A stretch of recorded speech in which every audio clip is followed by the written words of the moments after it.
A Christmas Tree by Charles Dickens. I have been looking on this evening at a merry company of children assembled round that pretty German toy, a Christmas tree. The tree was planted in the middle of a great round table and towered high above their heads. It was brilliantly lighted by a multitude of little tapers, and everywhere sparkled and glittered with bright objects. There were rosy-cheeked dolls hiding behind the green leaves, and there were real watches, with movable hands at least, and an endless capacity of being wound up, dangling from innumerable twigs. There were French-polished tables, chairs, bedsteads, wardrobes, 8-day clocks, and various other articles of domestic furniture, wonderfully made in tin at Wolverhampton, perched among the boughs, as if in preparation for some fairy housekeeping. There were jolly, broad-faced little men, much more agreeable in appearance than many real men, and no wonder, for their heads took off and showed them to be full of sugar-plums. There were fiddles and drums. There were tambourines, books, work-boxes, paint-boxes, sweetmeat boxes, peep-show boxes, and all kinds of boxes. There were trinkets for the elder girls, far brighter than any grown-up gold and jewels. There were baskets and pincushions in all devices. There were guns, swords, and banners. There were witches standing in enchanted rings of pasteboard to tell fortunes. There were teetotums, humming tops, needle cases, pen wipers, smelling bottles, conversation cards, bouquet holders, real fruit made artificially dazzling with gold leaf, imitation apples, pears, and walnuts crammed with surprises.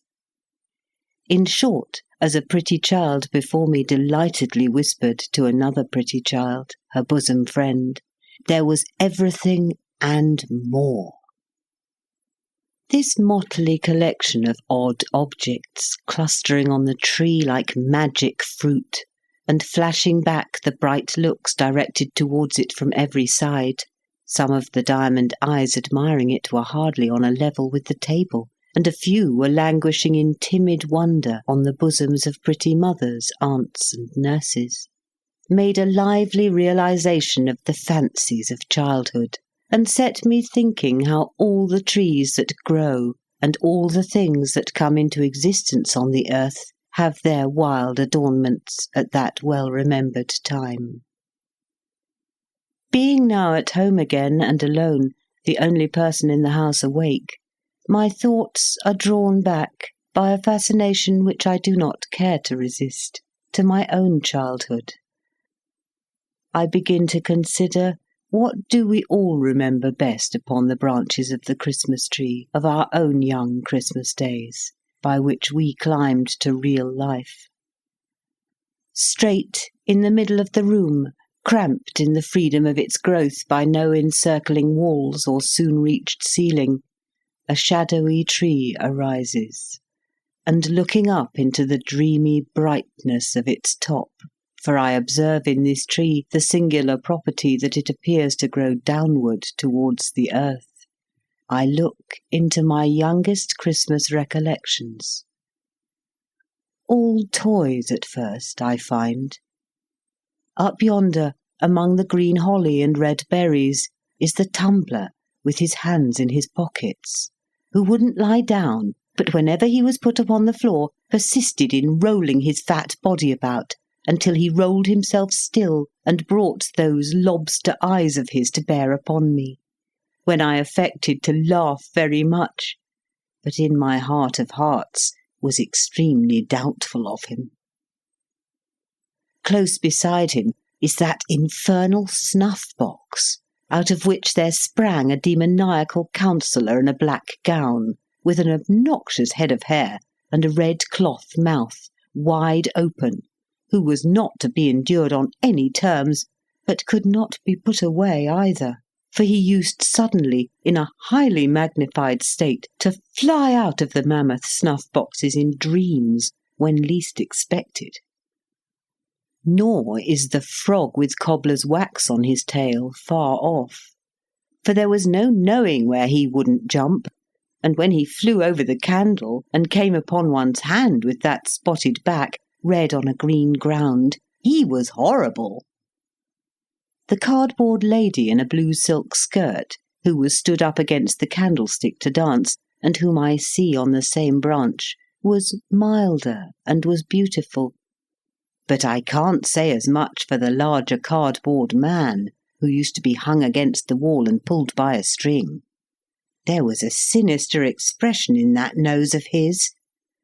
And when he got his legs round his neck, which he very often did, he was ghastly, and not a creature to be alone with. When did that dreadful mask first look at me? Who put it on, and why was I so frightened that the sight of it is an era in my life? It is not a hideous visage in itself. It is even meant to be droll. Why then were its stolid features so intolerable? Surely not because it hid the wearer's face. An apron would have done as much. And though I should have preferred even the apron away, it would not have been absolutely insupportable, like the mask. Was it the immovability of the mask? The doll's face was immovable, but I was not afraid of her. Perhaps that fixed and set change coming over a real face infused into my quickened heart some remote suggestion and dread of the universal change that is to come on every face, and make it still. Nothing reconciled me to it. No drummers from whom proceeded a melancholy chirping on the turning of a handle. No regiment of soldiers with a mute band taken out of a box and fitted one by one upon a stiff and lazy little set of lazy tongs. No old woman made of wires and a brown paper composition, cutting up a pie for 2 small children, could give me a permanent comfort for a long time. Nor was it any satisfaction to be shown the mask and see that it was made of paper, or to have it locked up and be assured that no one wore it. The mere recollection of that fixed face, the mere knowledge of its existence anywhere, was sufficient to awake me in the night, all perspiration and horror, with, "Oh, I know it's coming! Oh, the mask!" I never wondered what the dear old donkey with the panniers, there he is, was made of then. His hide was real to the touch, I recollect. And the great black horse with the round red spots all over him, the horse that I could even get upon. I never wondered what had brought him to that strange condition, or thought that such a horse was not commonly seen at Newmarket. The 4 horses of no colour next to him that went into the waggon of cheeses and could be taken out and stabled under the piano appear to have bits of fur tippet for their tails, and other bits for their manes, and to stand on pegs instead of legs.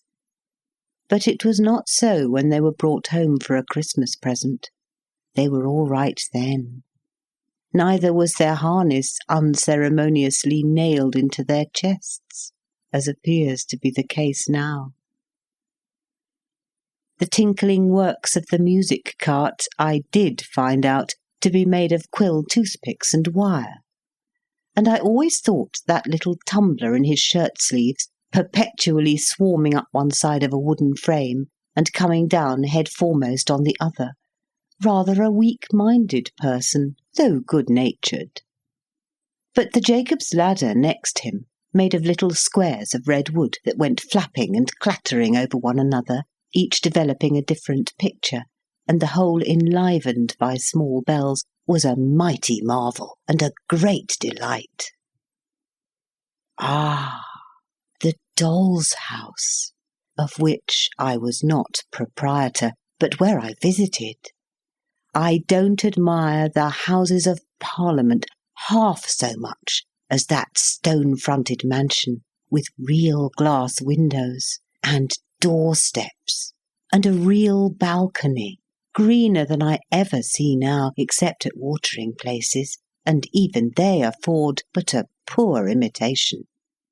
And though it did open all at once, the entire house front, which was a blow, I admit, as cancelling the fiction of a staircase, it was but to shut it up again, and I could believe. Even open, there were 3 distinct rooms in it, a sitting-room and bedroom elegantly furnished, and, best of all, a kitchen with uncommonly soft fire-irons, a plentiful assortment of diminutive utensils, the warming-pan, and a tin man-cook in profile who was always going to fry 2 fish.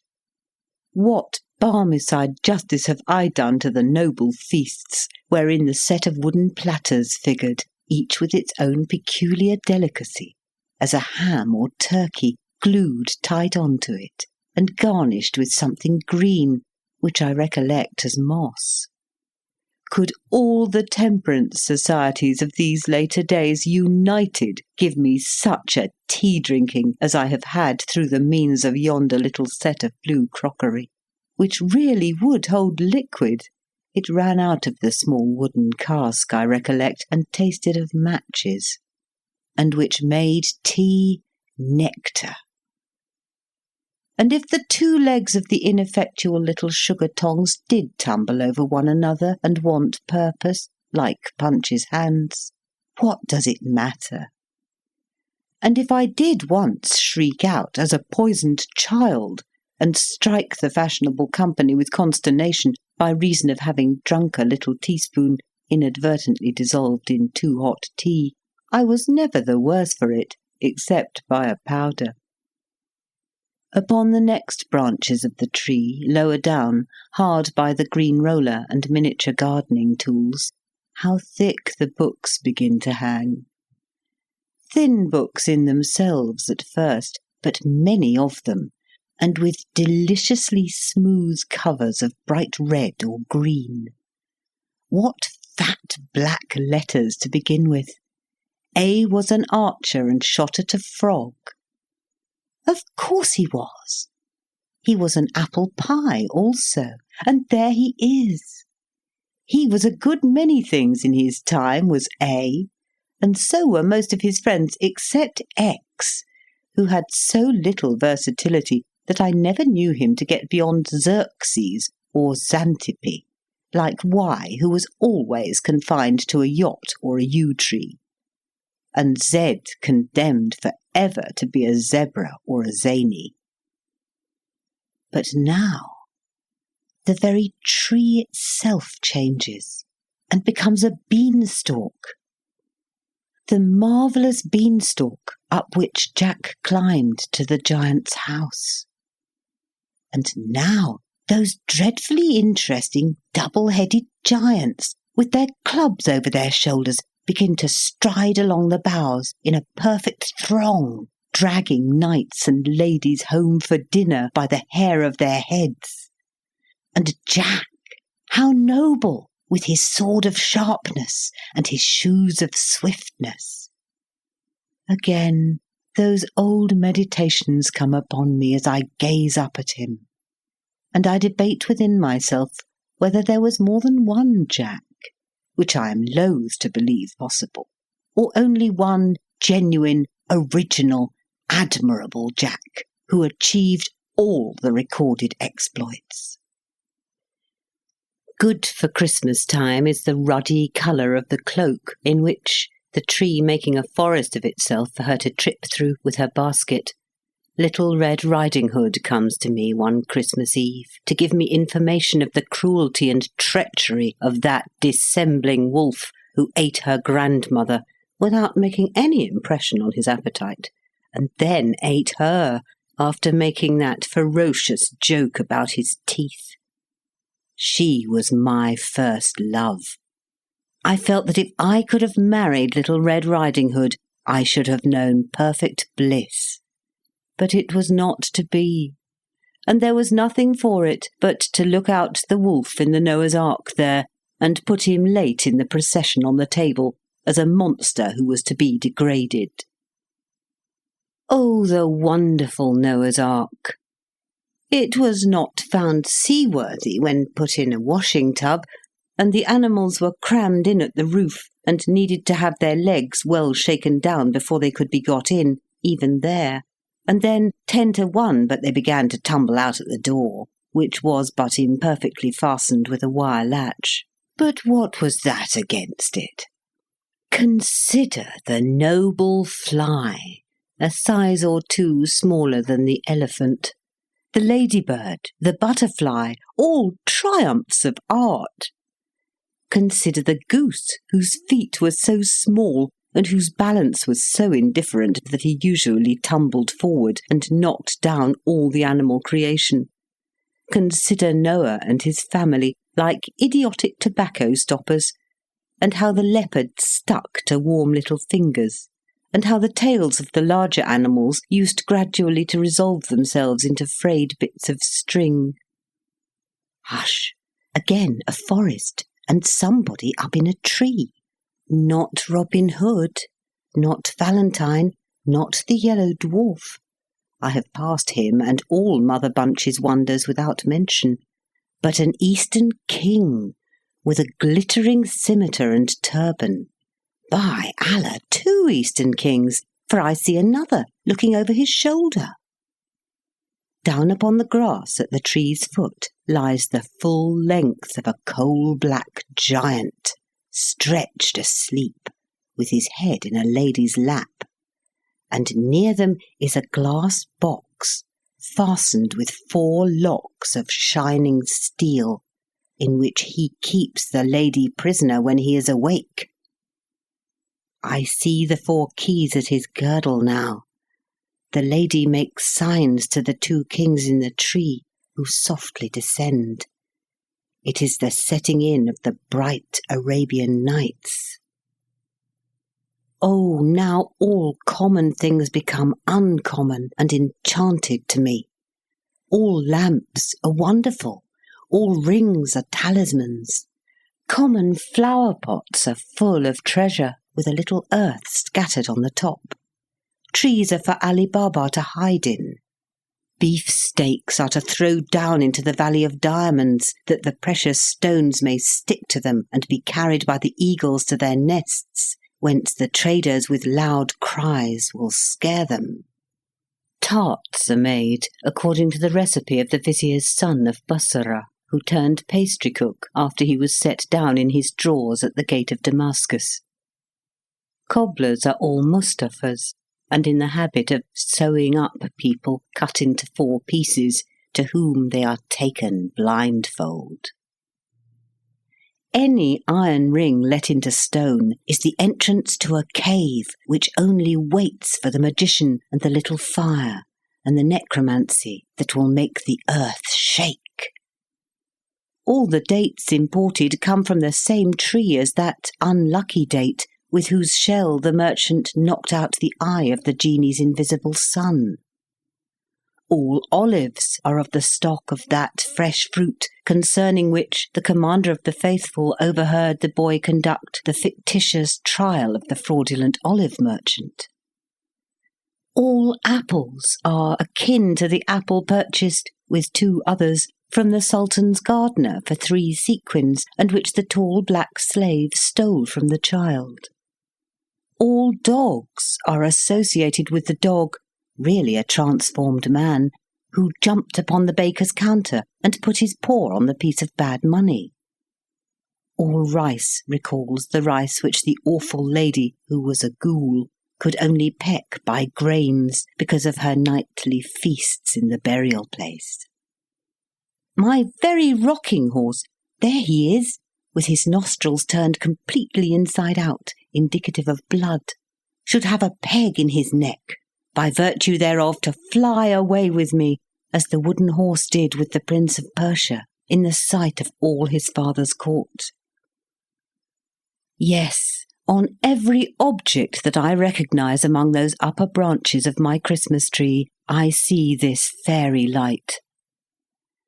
When I wake in bed at daybreak, on the cold, dark winter mornings, the white snow dimly beheld outside through the frost on the window-pane, I hear Dinazade. Sister, sister, if you are yet awake, I pray you finish the history of the young king of the Black Islands. Scheherazade replies, If my lord the Sultan will suffer me to live another day, sister, I will not only finish that, but tell you a more wonderful story yet. Then the gracious Sultan goes out, giving no orders for the execution, and we all three breathe again. At this height of my tree, I begin to see, cowering among the leaves, it may be born of turkey, or of pudding, or mince pie, or of these many fancies, jumbled with Robinson Crusoe on his desert island, Philip Quarll among the monkeys, Sandford and Merton with Mr. Barlow, Mother Bunch and the Mask, or it may be the result of indigestion, assisted by imagination and over-doctoring, a prodigious nightmare. It is so exceedingly indistinct that I don't know why it's frightful, but I know it is. I can only make out that it is an immense array of shapeless things which appear to be planted on a vast exaggeration of the lazy tongs that used to bear the toy soldiers, and to be slowly coming close to my eyes and receding to an immeasurable distance.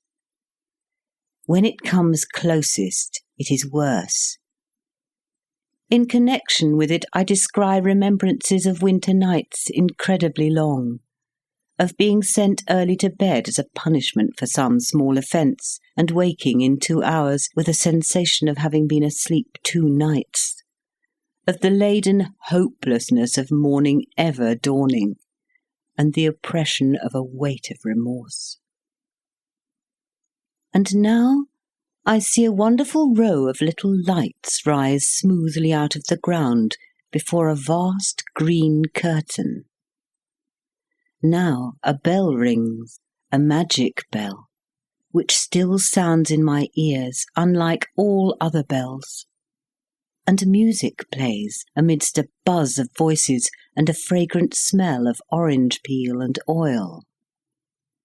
Anon the magic bell commands the music to cease, and the great green curtain rolls itself up majestically, and the play begins. The devoted dog of Montargis avenges the death of his master, foully murdered in the forest of Bondy, and a humorous peasant with a red nose and a very little hat, whom I take from this hour forth to my bosom as a friend.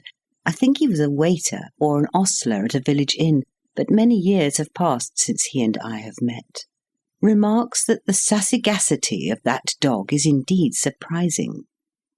And evermore this jocular conceit will live in my remembrance, fresh and unfading, overtopping all possible jokes, unto the end of time.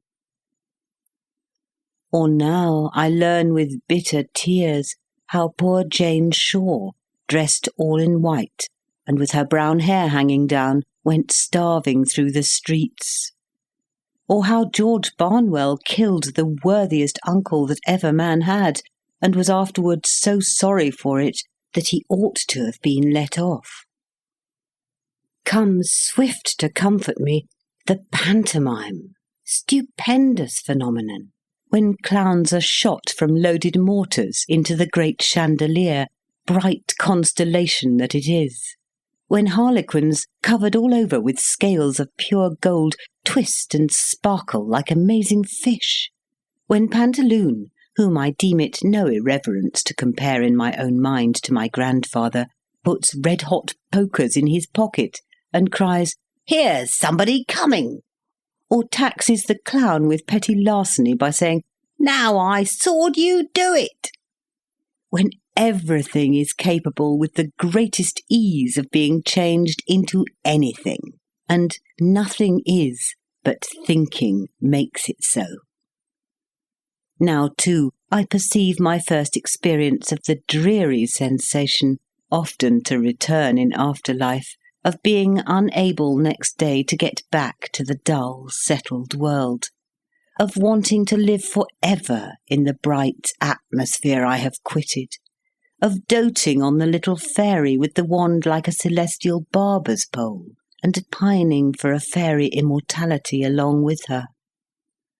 Ah, she comes back in many shapes as my eye wanders down the branches of my Christmas tree, and goes as often, and has never yet stayed by me. Out of this delight springs the toy theatre. There it is, with its familiar proscenium and ladies in feathers in the boxes, and all its attendant occupation with paste and glue and gum and watercolours, in the getting up of the miller and his men, and Elizabeth or the exile of Siberia. In spite of a few besetting accidents and failures, particularly an unreasonable disposition in the respectable Kelmar and some others to become faint in the legs and double up at exciting points of the drama, a teeming world of fancies so suggestive and all-embracing that, far below it on my Christmas tree, I see dark, dirty, real theatres in the daytime, adorned with these associations, as with the freshest garlands of the rarest flowers, and charming me yet. But hark! The waits are playing, and they break my childish sleep. What images do I associate with the Christmas music as I see them set forth on the Christmas tree? Known before all the others, keeping far apart from all the others, they gather round my little bed. An angel speaking to a group of shepherds in a field. Some travellers with eyes uplifted following a star. A baby in a manger. A child in a spacious temple talking with grave men. A solemn figure with a mild and beautiful face raising a dead girl by the hand. Again, near a city gate calling back the son of a widow on his bier to life. A crowd of people looking through the opened roof of a chamber where he sits and letting down a sick person on a bed with ropes.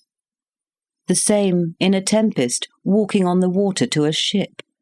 Again on a seashore, teaching a great multitude. Again with a child upon his knee and other children round. Again restoring sight to the blind, speech to the dumb, hearing to the deaf, health to the sick, strength to the lame, knowledge to the ignorant. Again, dying upon a cross, watched by armed soldiers, a thick darkness coming on, the earth beginning to shake, and only one voice heard, "Forgive them, for they know not what they do." Still on the lower and maturer branches of the tree, Christmas associations cluster thick. School books shut up, Ovid and Virgil silenced. The rule of 3, with its cool, impertinent inquiries, long disposed of. Terence and Plautus acted no more in an arena of huddled desks and forms all chipped and notched and inked. Cricket bats, stumps and balls left higher up, with the smell of trodden grass and the softened noise of shouts in the evening air. The tree is still fresh, still gay. If I no more come home at Christmas time, there will be boys and girls, thank heaven, while the world lasts, and they do. Yonder they dance and play upon the branches of my tree, God bless them, merrily. And my heart dances and plays too. And I do come home at Christmas. We all do, or we all should. We all come home, or ought to come home, for a short holiday, the longer the better, from the great boarding school, where we are for ever working at our arithmetical slates, to take and give a rest. As to going a visiting, Where can we not go if we will? Where have we not been when we would? Starting our fancy from our Christmas tree. Away into the winter prospect. There are many such upon the tree. On by low-lying misty grounds, through fens and fogs, up long hills, winding dark as caverns between thick plantations, almost shutting out the sparkling stars. So, out on broad heights, until we stop at last, with sudden silence, at an avenue. The gate bell has a deep, half-awful sound in the frosty air. The gate swings open on its hinges, and as we drive up to a great house, the glancing lights grow larger in the windows, and the opposing rows of trees seem to fall solemnly back on either side to give us place. At intervals all day, a frightened hare has shot across this whitened turf, or the distant clatter of a herd of deer trampling the hard frost has for the minute crushed the silence too. Their watchful eyes beneath the fern may be shining now if we could see them, like the icy dewdrops on the leaves, but they are still, and all is still. And so, the lights growing larger, and the trees falling back before us, and closing up again behind us, as if to forbid retreat, we come to the house. There is probably a smell of roasted chestnuts and other good comfortable things all the time, for we are telling winter stories, ghost stories or more shame for us, round the Christmas fire, and we have never stirred except to draw a little nearer to it. But no matter for that. We came to the house, and it is an old house full of great chimneys where wood is burnt on ancient dogs upon the hearth, and grim portraits, some of them with grim legends too, lower distrustfully from the oaken panels of the walls. We are a middle-aged nobleman, and we make a generous supper with our host and hostess and their guests, it being Christmas time and the old house full of company. And then we go to bed. Our room is a very old room. It is hung with tapestry. We don't like the portrait of a cavalier in green over the fireplace. There are great black beams in the ceiling, and there is a great black bedstead, supported at the foot by two great black figures who seem to have come off a couple of tombs in the old baronial church in the park, for our particular accommodation. But we are not a superstitious nobleman, and we don't mind. Well, we dismiss our servant, lock the door, and sit before the fire in our dressing gown, musing about a great many things. At length we go to bed. Well, we can't sleep. We toss and tumble and can't sleep. The embers on the hearth burn fitfully and make the room look ghostly. We can't help peeping out over the counterpane at the two black figures and the cavalier, that wicked-looking cavalier in green. In the flickering light they seem to advance and retire, which, though we are not by any means a superstitious nobleman, is not agreeable. Well, we get nervous, more and more nervous. We say, "This is very foolish, but we can't stand this. We'll pretend to be ill and knock up somebody." Well, we're just going to do it when the locked door opens, and there comes in a young woman, deadly pale, and with long fair hair, who glides to the fire and sits down in the chair we have left there, wringing her hands. Then we notice that her clothes are wet. Our tongue cleaves to the roof of our mouth, and we can't speak. But we observe her accurately. Her clothes are wet. Her long hair is dabbled with moist mud. She is dressed in the fashion of 200 years ago, and she has at her girdle a bunch of rusty keys. Well, there she sits, and we can't even faint. We're in such a state about it. Presently she gets up and tries all the locks in the room with the rusty keys, which won't fit one of them. Then she fixes her eyes on the portrait of the cavalier in green and says, in a low, terrible voice, "The stags know it." After that, she wrings her hands again, passes the bedside, and goes out at the door. We hurry on our dressing gown, seize our pistols — we always travel with pistols — and are following, when we find the door locked. We turn the key, look out into the dark gallery. No one there. We wander away and try to find our servant. Can't be done.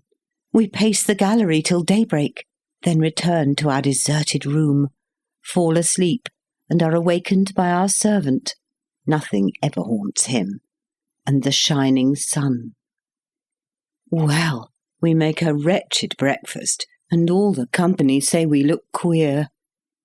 After breakfast we go over the house with our host, and then we take him to the portrait of the cavalier in green, and then it all comes out. He was false to a young housekeeper once attached to that family, and famous for her beauty, who drowned herself in a pond, and whose body was discovered after a long time because the stags refused to drink of the water. Since which it has been whispered that she traverses the house at midnight, but goes especially to that room where the cavalier in green was wont to sleep, trying the old locks with the rusty keys. Well, we tell our host of what we have seen, and a shade comes over his features, and he begs it may be hushed up, and so it is. But it's all true, and we said so before we died — we are dead now — to many responsible people. There is no end to the old houses with resounding galleries and dismal state bedchambers and haunted wings shut up for many years, through which we may ramble with an agreeable creeping up our back and encounter any number of ghosts. But it is worthy of remark, perhaps, reducible to a very few general types and classes, for ghosts have little originality and walk in a beaten track. Thus it comes to pass that a certain room in a certain old hall, where a certain bad lord, baronet, knight, or gentleman shot himself, has certain planks in the floor from which the blood will not be taken out. You may scrape and scrape as the present owner has done, or grandfather did, or burn and burn with strong acids as his great-grandfather did, but there the blood will still be, no redder and no paler, no more and no less, always just the same. Thus, in such another house there is a haunted door that never will keep open, or another door that never will keep shut, or a haunted sound of a spinning wheel, or a hammer, or a footstep, or a cry, or a sigh, or a horse's tramp, or the rattling of a chain. Or else there is a turret clock which, at the midnight hour, strikes 13 when the head of the family is going to die.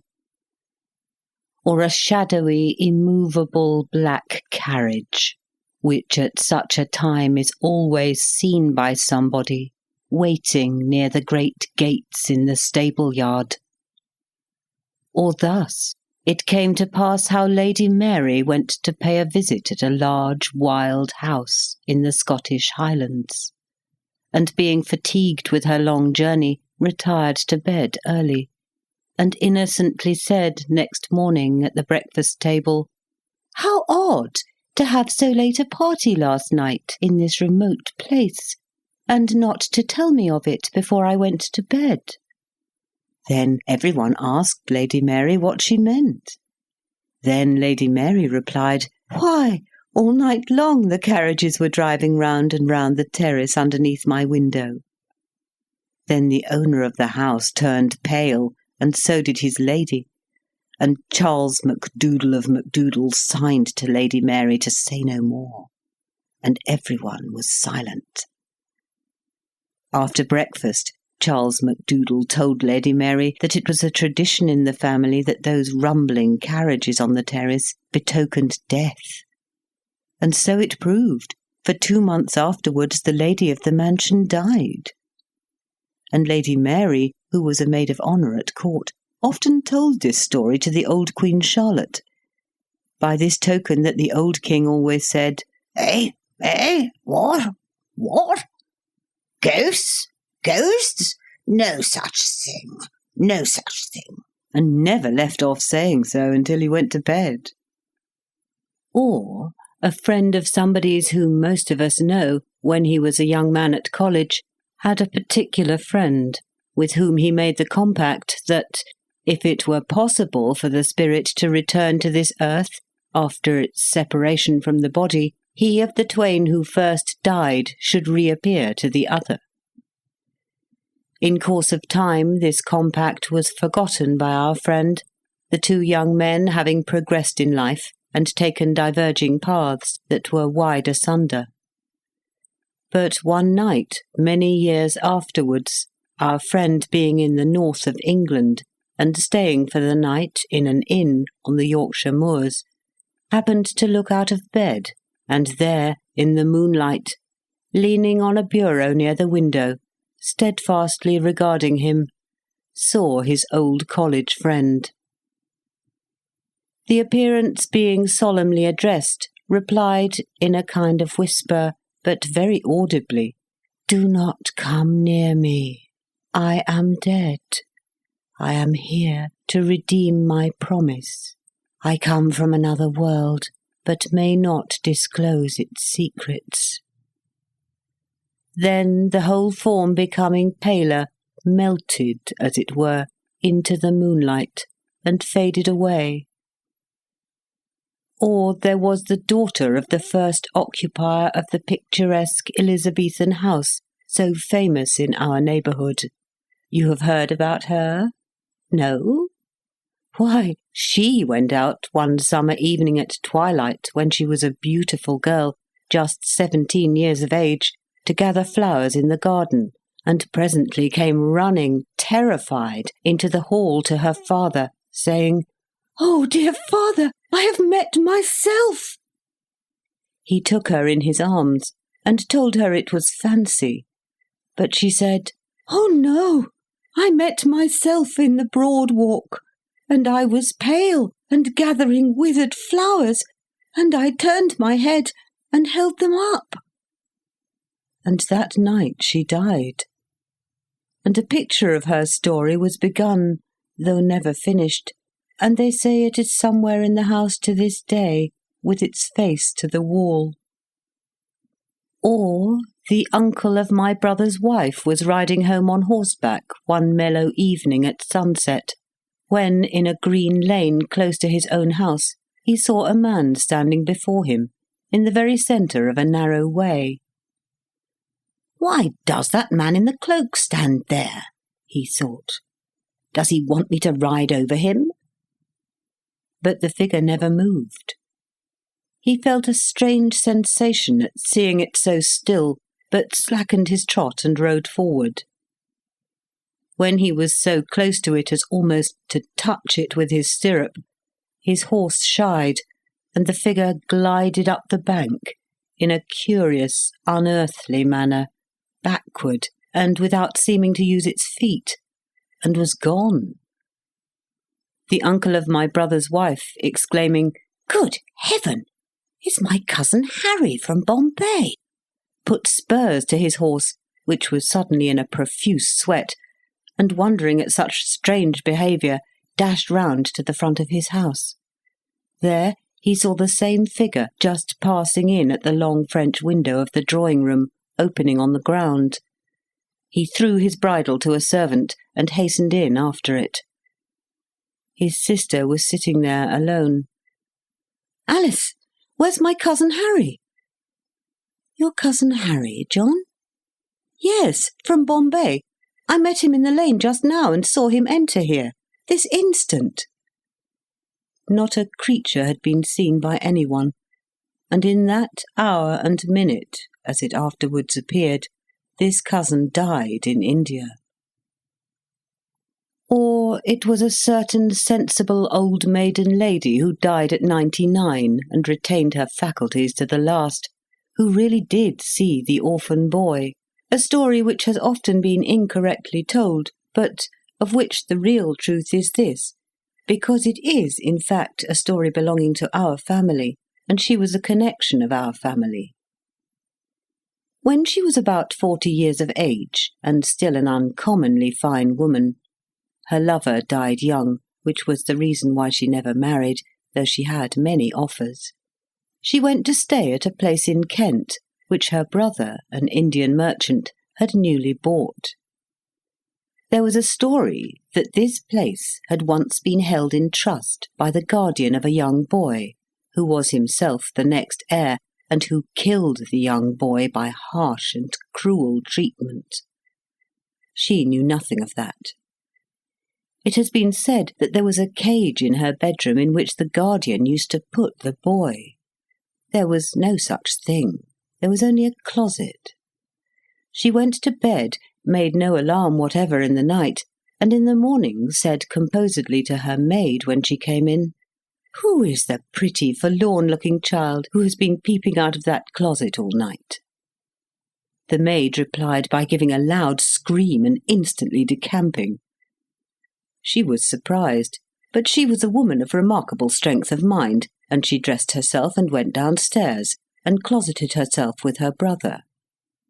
"Now, Walter," she said, "I have been disturbed all night by a pretty, forlorn-looking boy, who has been constantly peeping out of that closet in my room, which I can't open.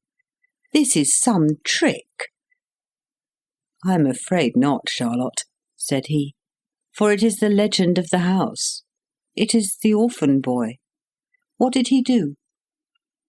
"He opened the door softly," she said, "and peeped out. Sometimes he came a step or two into the room. Then I called to him to encourage him, and he shrunk and shuddered and crept in again and shut the door." "The closet has no communication, Charlotte," said her brother, "with any other part of the house, and it's nailed up." This was undeniably true, and it took 2 carpenters a whole forenoon to get it open for examination. Then she was satisfied that she had seen the orphan boy. But the wild and terrible part of the story is that he was also seen by 3 of her brother's sons in succession, who all died young. On the occasion of each child being taken ill, he came home in a heat 12 hours before, and said, "Oh, mamma, he had been playing under a particular oak tree in a certain meadow with a strange boy, a pretty, forlorn-looking boy, who was very timid and made signs." From fatal experience, the parents came to know that this was the orphan boy, and that the course of that child whom he chose for his little playmate was surely run. Legion is the name of the German castles where we sit up alone to wait for the spectre, where we are shown into a room made comparatively cheerful for our reception, where we glance round at the shadows thrown on the blank walls by the crackling fire, where we feel very lonely when the village innkeeper and his pretty daughter have retired, after laying down a fresh store of wood upon the hearth, and setting forth on the small table such supper cheer as a cold roast capon, bread, grapes, and a flask of old Rhine wine, where the reverberating doors close on their retreat one after another, like so many peals of sullen thunder, and where, about the small hours of the night, we come into the knowledge of divers supernatural mysteries. Legion is the name of the haunted German students, in whose society we draw yet nearer to the fire, while the schoolboy in the corner opens his eyes wide and round, and flies off the footstool he has chosen for his seat when the door accidentally blows open. Vast is the crop of such fruit shining on our Christmas tree, in blossom almost at the very top, ripening all down the boughs. Among the later toys and fancies hanging there, as idle often and less pure, be the images once associated with the sweet old waits, the softened music in the night ever unalterable. Encircled by the social thoughts of Christmas time, still let the benignant figure of my childhood stand unchanged. In every cheerful image and suggestion that the season brings, may the bright star that rested above the poor roof be the star of all the Christian world. A moment's pause, O vanishing tree, of which the lower boughs are dark to me as yet, and let me look once more. I know there are blank spaces on thy branches, where eyes that I have loved have shone and smiled, from which they are departed. But far above I see the razor of the dead girl and the widow's son, and God is good. If age be hiding for me in the unseen portion of thy downward growths, oh, may I, with a grey head, turn a child's heart to that figure yet, and a child's trustfulness and confidence. Now the tree is decorated with bright merriment and song and dance and cheerfulness, and they are welcome. Innocent and welcome be they ever held beneath the branches of the Christmas tree, which cast no gloomy shadow. But as it sinks into the ground, I hear a whisper going through the leaves. This in commemoration of the law of love and kindness, mercy and compassion. This in remembrance of me. End of A Christmas Tree by Charles Dickens. The Eve of St. Nicholas. In a neat little house in an old-fashioned German village on the banks of the beautiful Rhine, with flat meadows and broad fields and roads bordered with tall poplars, there lived a happy family by the name of Lichtenfels. There were 2 daughters named Christine and Alice, the sunlight of the home where clouds were rare. 1 month, however, before the advent of St. Nicholas Day, something unusual occurred, and this something was a troubled pucker on the white forehead of little Alice, and as she watched the nimble fingers of Christine slipping the stitches off and on and off her shining needles, she sighed so deeply that the sister asked anxiously, "What ails thee, Liebchen?" "I am so afraid that St. Nicholas will ask me again this year if I can knit," she replied with a quiver in her voice. "So he will, Alice, so he will. And what canst thou answer? The mother wanted to teach thee, but thou wouldst not learn." "I know I was naughty not to obey. If I learn now, will St. Nicholas pardon me?" "I am sure he will." "Then I will learn before the month is out," said Alice, skipping after Christine to get the yarn and needles. And a pretty picture the mother found when she entered the room a while later. The smiling sisters were seated side by side on the wooden settee.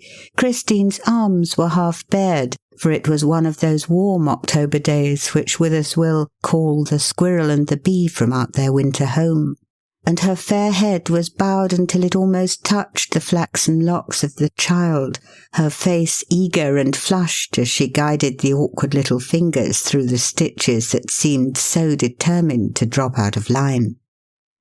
Patience and perseverance are fine partners and generally accomplish their aim. when the eve of the 5th of November rolled around, Alice was ready to enjoy with an untroubled heart the sights in the window of the konditorei, confectioner's shop, where many little wooden-shod feet pattered that night to buy a chocolate shoe, and to admire the picture cakes of immense roosters with flowing tails and lordly crests, ladies in ruffs, and knights in armour with sword and lance, St. Nicholas on a white horse being the most frequent figure. These picture cakes are made in wooden moulds, thick square blocks of wood with the form to be made deeply cut into them. The dough is pressed firmly into this cutting until it takes its shape, when it is removed and baked. Most plentiful of all the pretty toys are little candy shoes, generally made of brown chocolate with white rosettes and trimmings, which are always expected to be provided to hold food for St. Nicholas's white horse when the good saint comes in the night with his gifts, and sad is the heart of the child who cannot find a groschen to buy one. There was such a one standing close to Christine, who whispered that she could not afford a chocolate shoe, so she had made one of potato and would put the oats in it, adding the fervent hope that St. Nicholas would not be angry. "Of course he will not," said Christine. "He will know you did your best, and that is all any of us can do." That night there were many children in this little village in a state of great excitement, filling the shoes for the white steed with rye or oats or sugar, and blacking their own until they could almost see themselves in them, which were then placed upon a table beside their beds close to the chocolate shoes. This preparation is made with their hearts in their mouths, for they are expecting any moment to hear St. Nicholas's bell announcing his approach. Finally it comes, ting-a-ling-ling, sounding clearly in the still night air. The door is opened politely by the mother, who bids him enter. At one side he carries a long, well-filled bag, and in one hand a bundle of rods. He bows graciously, and says as Christmas is so near, the Christkind has sent him to each home to see where he must bring presents on that blessed day.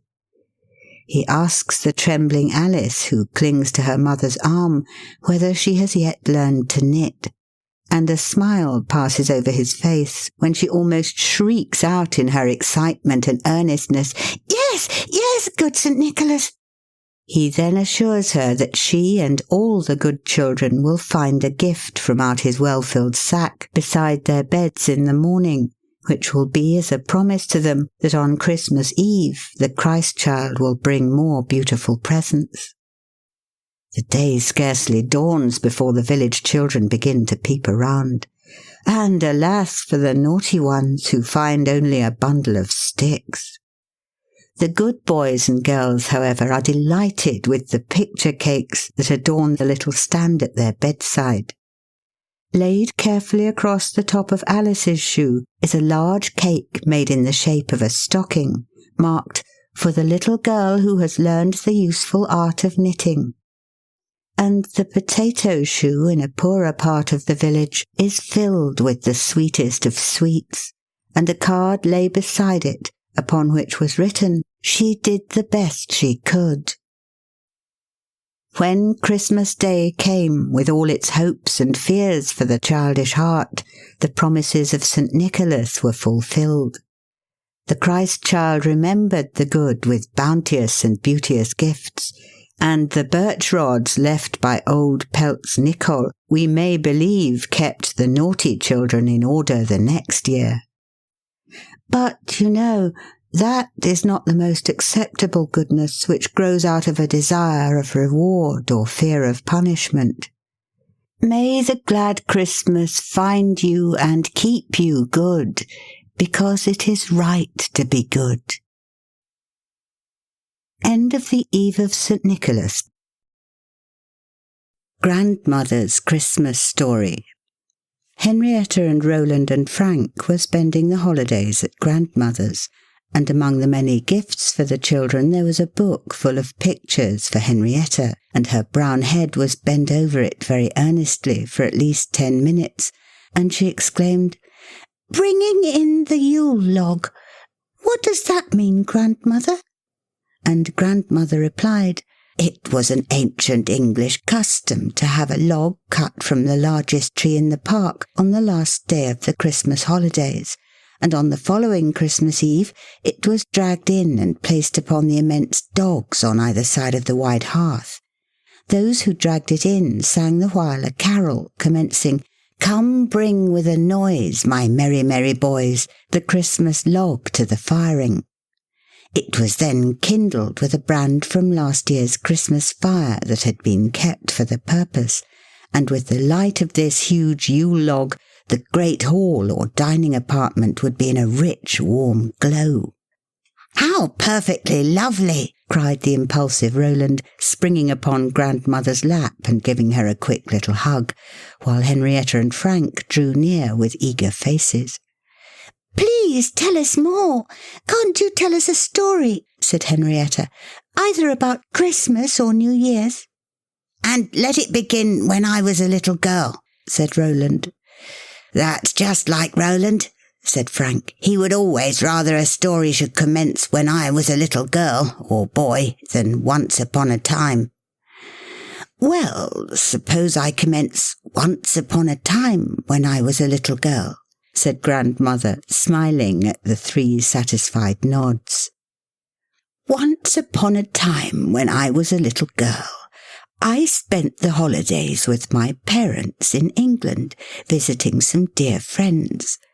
The little daughter Elsie was about my own age, and she had two little cousins visiting her, one from Germany named Gretchen, and one from France named Adele. On Christmas Eve we fell into quite a dispute. Elsie and I were quite sure Santa Claus with his sleigh and reindeer would soon be prancing over the roof, whose peaks, I feared, would prevent his reaching the chimney in safety, when Gretchen said St. Nicholas was the one who brought gifts, and he rode upon a white horse, carrying a basket on one arm filled with toys for the good children, and holding in his hand a bundle of switches for the naughty, disobedient ones. Our presents, said Adele, are generally brought on New Year's Eve instead of Christmas by a young maiden dressed in white, with long white hair flowing over her shoulders and a gold crown upon her head set round with burning tapers. In one hand she holds a silver bell, and in the other a basket of sweetmeats. We decided finally that we must not quarrel for fear the bundle of switches might be left for us, and so Elsie, Adele and I hung up our stockings, and Gretchen knelt before the wide fireplace and held out her little apron, begging St. Nick to let fall a pretty gift. And then she polished her little shoes and filled them with oats for St. Nick's white horse and set them in the fireplace. While we were thus engaged, we heard the blowing of a horn. "Hark!" said Elsie, "there are the mummers." She ran to the window, and we followed, wondering and a little frightened, but we only saw in the moonlight 6 human figures, dressed grotesquely, who, Elsie told us, went from house to house on Christmas Eve, and wherever admitted, giving a rude kind of dramatic performance. Elsie's father invited them in and gave the best that his hospitable board afforded, as was the custom of the times. "Were the oats all gone from Gretchen's shoes?" interrupted Roland, whose mind had been dwelling more upon this part of the story than upon the mummers. "Yes. When the Christmas bells rang out their silvery chimes on Christmas morning, we jumped up and ran downstairs to find the little shoes filled with toys and sweetmeats, and our stockings were so full as to have lost the shape of stockings. After breakfast we were invited into a room wreathed in evergreen, smelling sweet and fresh and wholesome, where a beautiful Christmas tree met our astonished eyes. It had all been arranged so quietly that we knew nothing of it. After breakfast, the good mistress of the house sent out generous rations of beef and bread to the poor, and asked each of us to share our gifts with less favoured children, that we too might know the blessedness of giving as well as receiving. I wonder if you know, my dears, that our Christmas tree originated in Germany, and our Christmas stocking in Belgium, while the Merry Christmas and Happy New Year is the Old English greeting shouted from window to street and street to window. It is a beautiful custom, wherever originated, of laying down old animosities with the old year and beginning the new year with goodwill to all men. And when the bells ring out the old year and ring in the new, Grandmother hopes her children will correct their little faults and ask the good Father to help you to overcome them, before they become so strong that they will overcome you. And now, as you have had a merry, merry Christmas, may you have a happy New Year. End of Grandmother's Christmas Story. Poor Santa Claus. I've always had a notion I wished I was Santa Claus. I have always had a notion I would like to be, because it would be such fun going down the chimneys all around, tiptoeing into bedrooms, stopping at each little sound, with my ears pricked up to listen for the little fella's tread, peeking out between the curtains, peeking into each wee bed, harking to the talk of daytimes of each eager little tyke, and then Christmas, fetching to 'em all the pretty things they like.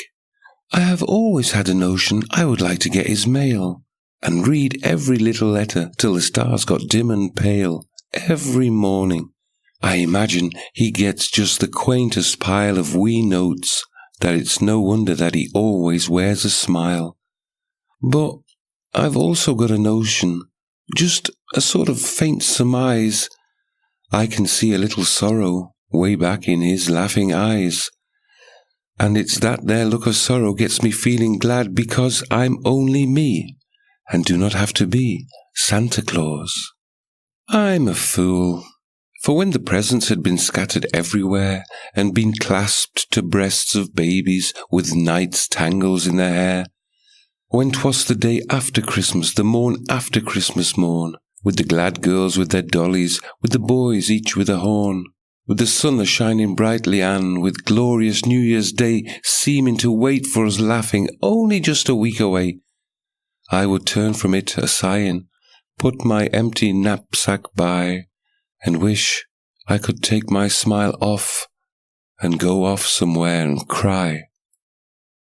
Cry for letters all unanswered, cry for stockings all unfilled, for child voices raised in hoping, now in disappointment stilled. I should want to go off somewhere by my lonesome just to grieve for the little bits of stockings hanging empty Christmas Eve, that would hang empty and cheerless by the cold grate in the morn, when with joy the world was ringing and the Christmas day was born.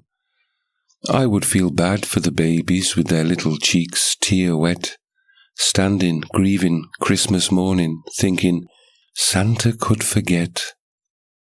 I am glad that I'm not Santa, glad that I don't have to be. There won't be no little babies Christmas morning blaming me, 'cause their little baby stockings were all empty in the light of the morning, that were hung up filled with hoping overnight. I can feel bad and be grieving all of Christmas Day because of the disappointed babies, without being Santa Claus. And if I was him, I reckon I could never play the part, for the thought of them I couldn't ever reach would break my heart. The Tailor of Gloucester by Beatrix Potter. My dear Frida, because you are fond of fairy tales and have been ill, I have made you a story all for yourself, a new one that nobody has read before. And the queerest thing about it is that I heard it in Gloucestershire, and that it is true, at least about the tailor, the waistcoat, and the no more twist. Christmas 1901. The Tailor of Gloucester. In the time of swords and periwigs and full-skirted coats with flowered lappets, when gentlemen wore ruffles and gold-laced waistcoats of paduasoy and taffeta, there lived a tailor in Gloucester. He sat in the window of a little shop in Westgate Street, cross-legged on a table, from morning till dark. All day long, while the light lasted, he sewed and snippeted, piecing out his satin and pompadour and lute-string. Stuffs had strange names, and were very expensive in the days of the Tailor of Gloucester. But although he sewed fine silk for his neighbours, he himself was very, very poor.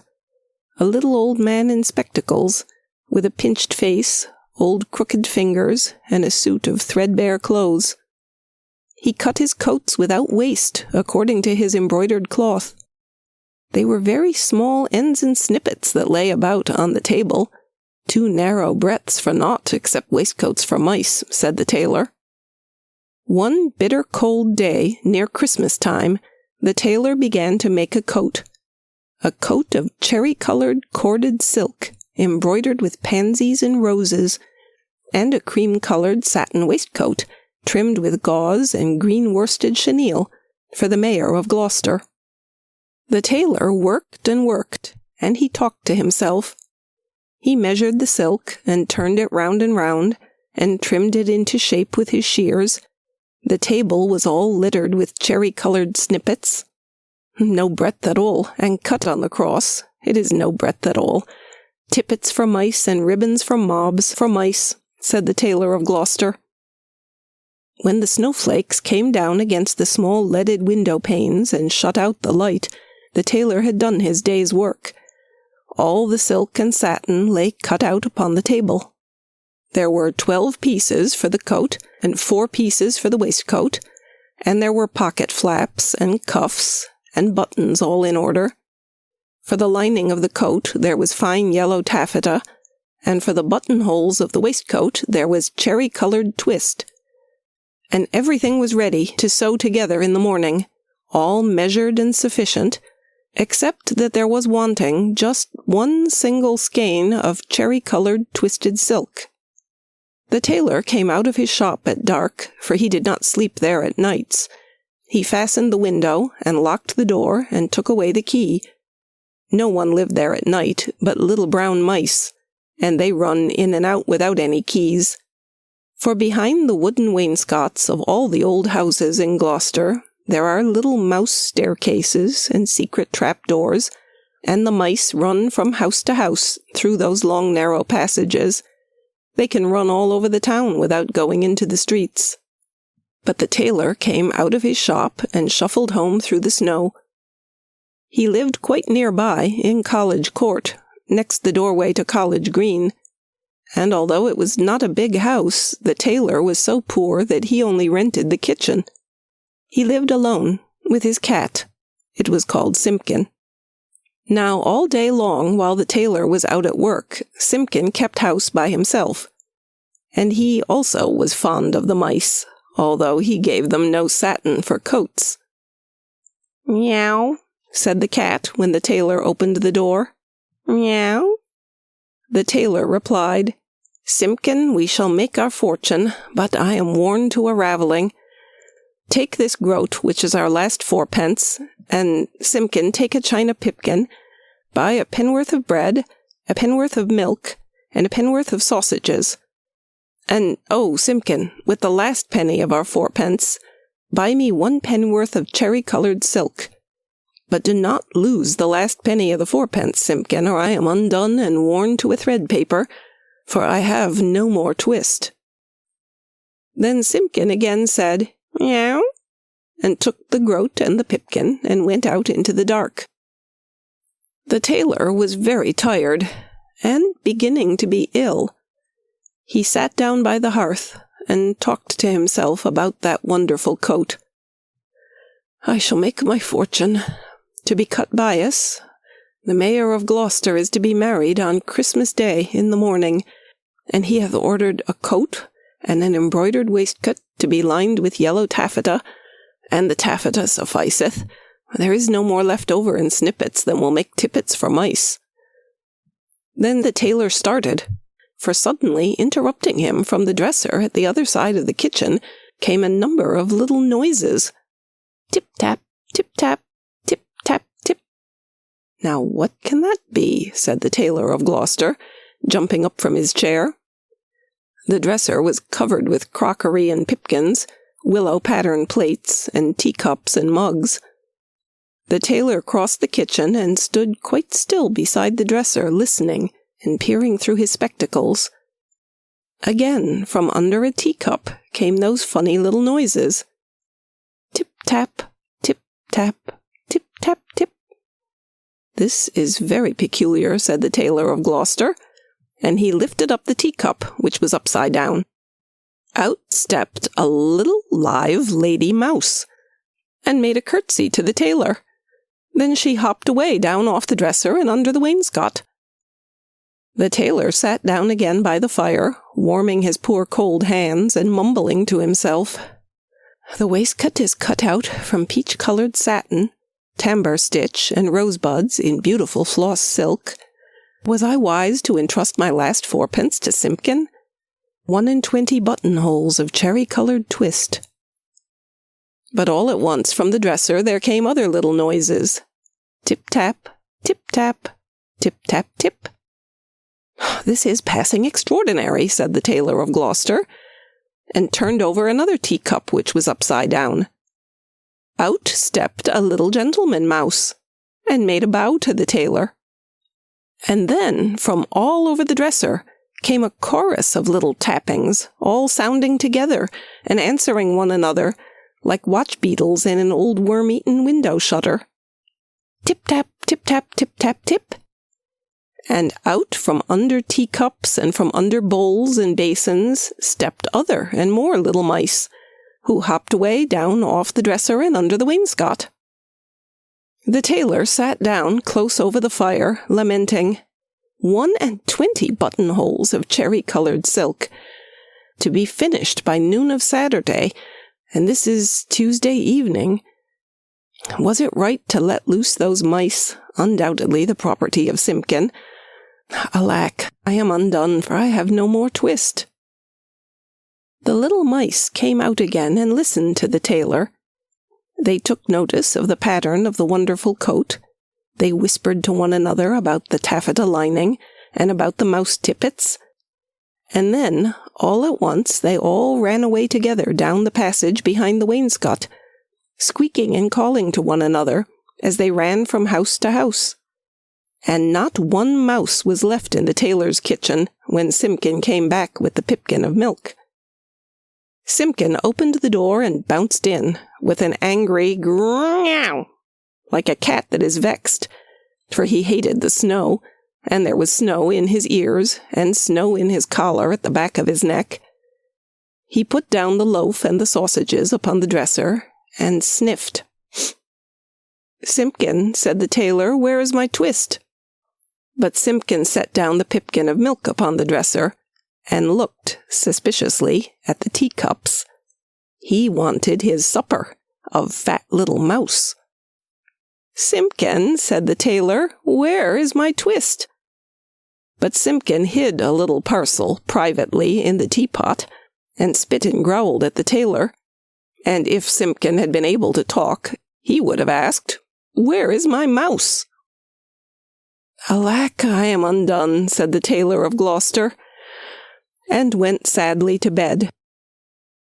All that night long, Simpkin hunted and searched through the kitchen, peeping into cupboards and under the wainscot, and into the teapot where he had hidden that twist. But still he found never a mouse. Whenever the tailor muttered and talked in his sleep, Simpkin said, "Meow," and made strange horrid noises, as cats do at night. For the poor old tailor was very ill with a fever, tossing and turning in his four-post bed, and still in his dreams he mumbled, "No more twist, no more twist." All that day he was ill, and the next day, and the next. And what should become of the cherry-colored coat? In the tailor's shop in Westgate Street, The embroidered silk and satin lay cut out upon the table, 21 buttonholes, and who should come to sew them when the window was barred and the door was fast locked?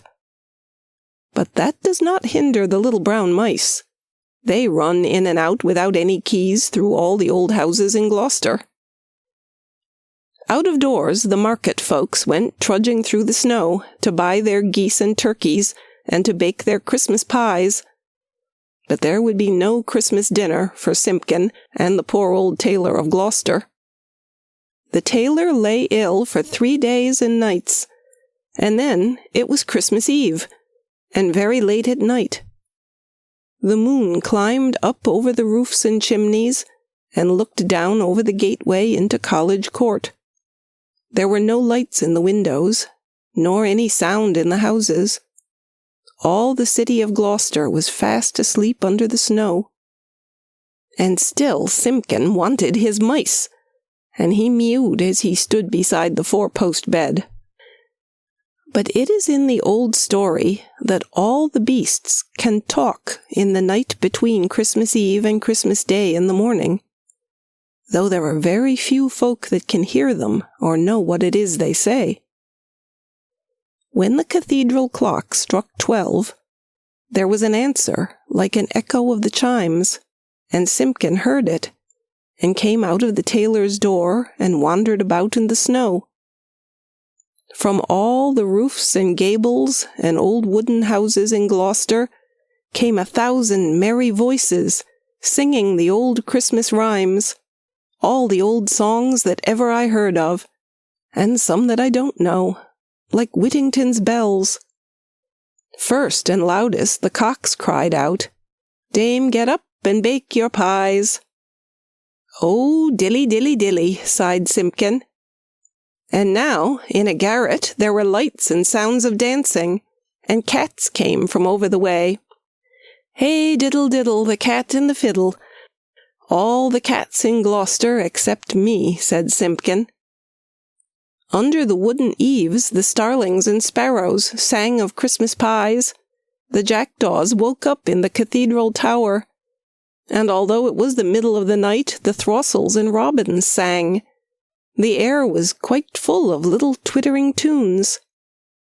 But it was all rather provoking to poor hungry Simpkin. Particularly, he was vexed with some little shrill voices from behind a wooden lattice. I think that they were bats, because they always have very small voices, especially in a black frost, when they talk in their sleep like the tailor of Gloucester. They said something mysterious that sounded like, "Buzz, quoth the blue fly, hum, quoth the bee, buzz and hum they cry, and so do we." And Simpkin went away shaking his ears as if he had a bee in his bonnet. From the tailor's shop in Westgate came a glow of light, and when Simpkin crept up to peep in at the window, it was full of candles. There was a snippeting of scissors and snappeting of thread, and little mouse voices sang loudly and gaily. 24 tailors went to catch a snail. The best man amongst them durst not touch her tail. She put out her horns like a little Kylo cow. Run, tailors, run, or she'll have you all enow. Then, without a pause, the little mouse voices went on again. Sieve my lady's oatmeal, grind my lady's flour, put it in a chestnut, let it stand an hour. Mew, mew, interrupted Simpkin, and he scratched at the door. But the key was under the tailor's pillow. He could not get in. The little mice only laughed, and tried another tune. 3 little mice sat down to spin. Pussy passed by, and she peeped in. What are you at, my fine little men? Making coats for gentlemen. Shall I come in and cut off your threads? Though no, Miss Pussy, you'd bite off our heads. Mew, mew, cried Simpkin. Hey, diddle-dinkety, answered the little mice. Hey, diddle-dinkety, poppety-pet, the merchants of London, they wear scarlet, silk in the collar and gold in the hem, so merrily march the merchant men. They clicked their thimbles to mark the time. But none of the songs pleased Simpkin. He sniffed and mewed at the door to the shop. And then I bought a pipkin and a popkin, a slipkin and a slopkin, all for 1 farthing, and upon the kitchen dresser, added the rude little mice. Mew! Scratch, scratch, scuffled Simpkin on the window-sill, while the little mice inside sprang to their feet and all began to shout at once in little twittering voices, "No more twist! No more twist!" And they barred up the window shutters and shut out Simpkin. But still, through the nicks in the shutters, he could hear the click of thimbles and little mouse voices singing, "No more twist! No more twist!" Simpkin came away from the shop and went home, considering in his mind. He found the poor old tailor without fever, sleeping peacefully. Then Simpkin went on tiptoe and took a little parcel of silk out of the teapot and looked at it in the moonlight, and he felt quite ashamed of his badness compared with those good little mice. When the tailor awoke in the morning, the first thing he saw upon the patchwork quilt was a skein of cherry-colored twisted silk, and beside his bed stood the repentant Simpkin. "Alack, I am worn to a ravelling," said the Tailor of Gloucester, "but I have my twist." The sun was shining on the snow when the tailor got up and dressed, and came out into the street with Simpkin running before him. The starlings whistled on the chimney stacks, and the throstles and robins sang, but they sang their own little noises, not the words they had sung in the night. "Alack," said the tailor, "I have my twist, but no more strength nor time than will serve to make me 1 single buttonhole, for this is Christmas Day in the morning. The mayor of Gloucester shall be married by noon, and where is his cherry-colored coat?" He unlocked the door of the little shop in Westgate Street, and Simpkin ran in like a cat that expects something. But there was no one there, not even 1 little brown mouse. The boards were swept clean. The little ends of thread and the little silk snippets were all tidied away and gone from off the floor. But upon the table, oh joy! The tailor gave a shout. There, where he had left plain cuttings of silk, there lay the most beautifulest coat and embroidered satin waistcoat that ever were worn by a mayor of Gloucester. There were roses and pansies upon the facings of the coat, and the waistcoat was worked with poppies and cornflowers. Everything was finished, except just 1 single cherry-colored buttonhole, and where that buttonhole was wanting, there was pinned a scrap of paper with these words in little teeny-weeny writing, "No more twist." And from then began the luck of the Tailor of Gloucester. He grew quite stout, and he grew quite rich.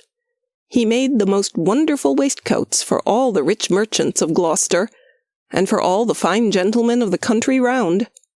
Never were seen such ruffles, or such embroidered cuffs and lappets. But his buttonholes were the greatest triumph of it all. The stitches of those buttonholes were so neat, so neat.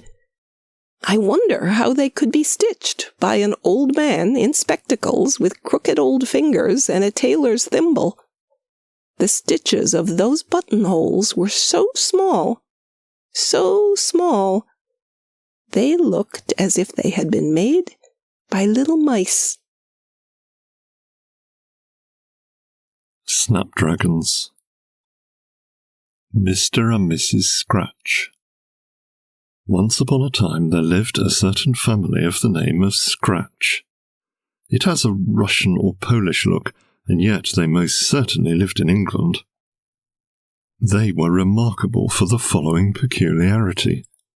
They seldom seriously quarrelled, but they never agreed about anything. It is hard to say whether it were more painful for their friends to hear them constantly contradicting each other, or gratifying to discover that it meant nothing and was only their way. It began with the father and mother. They were a worthy couple and really attached to each other, but they had a habit of contradicting each other's statements and opposing each other's opinions, which, though mutually understood and allowed for in private, was most trying to the bystanders in public.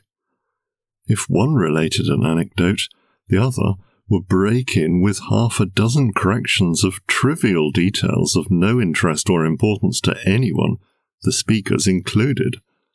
For instance, suppose the two dining in a strange house, and Mrs. Scratch, seated by the host and contributing to the small talk of the dinner table, thus: "Oh yes, very changeable weather indeed. It looked quite promising yesterday morning in the town, but it began to rain at noon." 11:15, my dear," Mr. Scratch's voice would be heard to say from several chairs down, in the corrective tones of a husband and father. "And really, my dear, so far from being a promising morning, I must say it looked about as threatening as it well could. Your memory is not always accurate in small matters, my love." But Mrs. Scratch had not been a wife and mother for 15 years, to be snuffed out at one snap of the marital snuffers. As Mr. Scratch leaned forward in his chair, she leaned forward in hers and defended herself across the intervening couples. "Why, my dear Mr. Scratch, you said yourself the weather had not been so promising for a week." "What I said, my dear, pardon me, was that the barometer was higher than it had been for a week. But, as you might have observed if these details were in your line, my love, which they are not, the rise was extraordinarily rapid, and there is no surer sign of unsettled weather." But Mrs. Scratch is apt to forget these unimportant trifles, he added, with a comprehensive smile round the dinner table.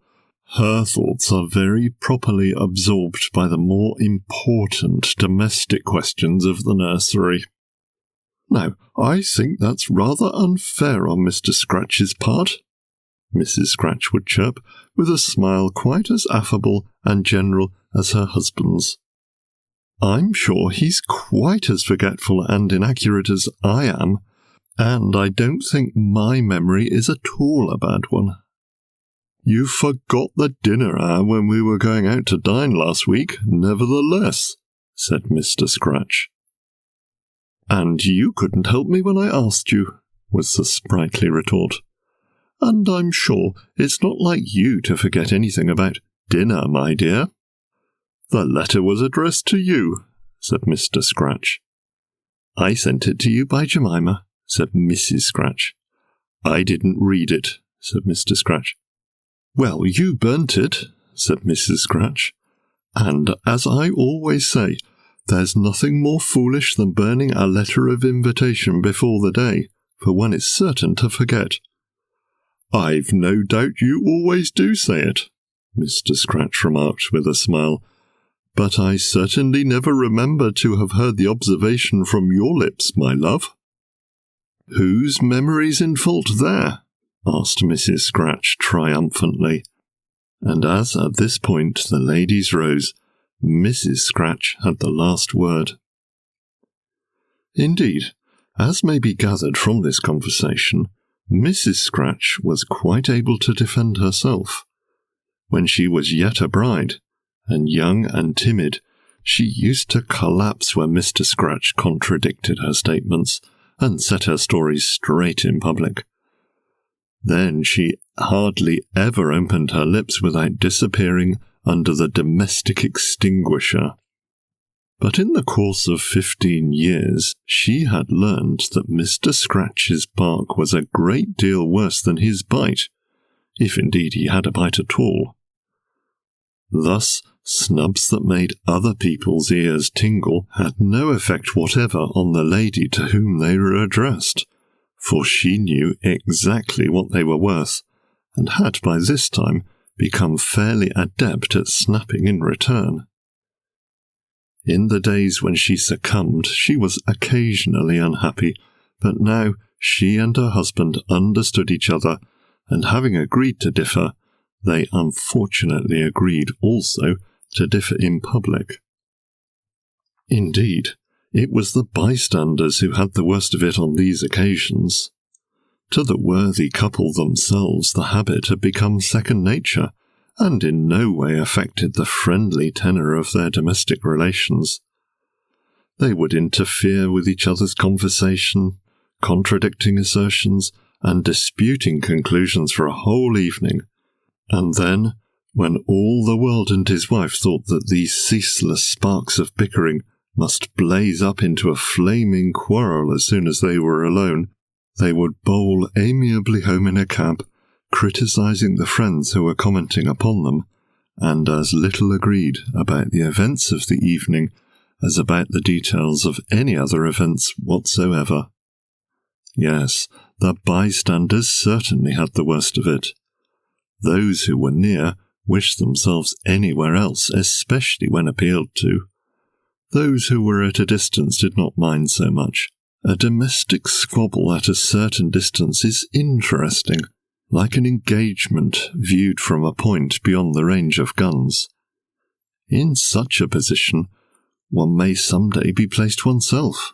Moreover, it gives a touch of excitement to a dull evening to be able to say sotto voce to one's neighbour, "Do listen, the Scratches are at it again." Their unmarried friends thought a terrible abyss of tyranny and aggravation must lie beneath it all, and blessed their stars that they were still single and able to tell a tale their own way. The married ones had more idea of how it really was, and wished in the name of common sense and good taste that Scratch and his wife would not make fools of themselves. So it went on, however, and so, I suppose, it goes on still, for not many habits are cured in middle age. On certain questions of comparative speaking their views were never identical, such as the temperature being hot or cold, things being light or dark, the apple tarts being sweet or sour. So, one day Mr. Scratch came into the room, rubbing his hands and planting himself at the fire with, "Bitterly cold it is today, to be sure." "Why, my dear William," said Mrs. Scratch, "I'm sure you must have got a cold. I feel a fire quite oppressive myself." "You were wishing you'd a sealskin jacket yesterday, when it wasn't half as cold as it is today," said Mr. Scratch. "My dear William, why, the children were shivering the whole day, and the wind was in the north."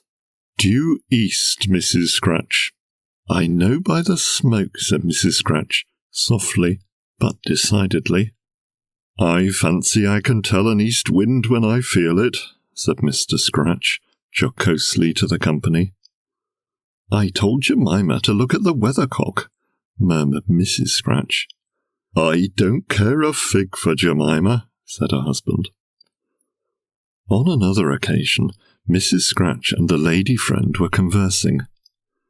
"We met him at the Smiths, a gentleman-like, agreeable man about 40, said Mrs. Scratch, in reference to some matter interesting to both ladies. "Not a day over 35, said Mr. Scratch from behind his newspaper. "Why, my dear William, his hair's grey," said Mrs. Scratch. "Plenty of men are grey at 30, said Mr. Scratch. "I knew a man who was grey at 25.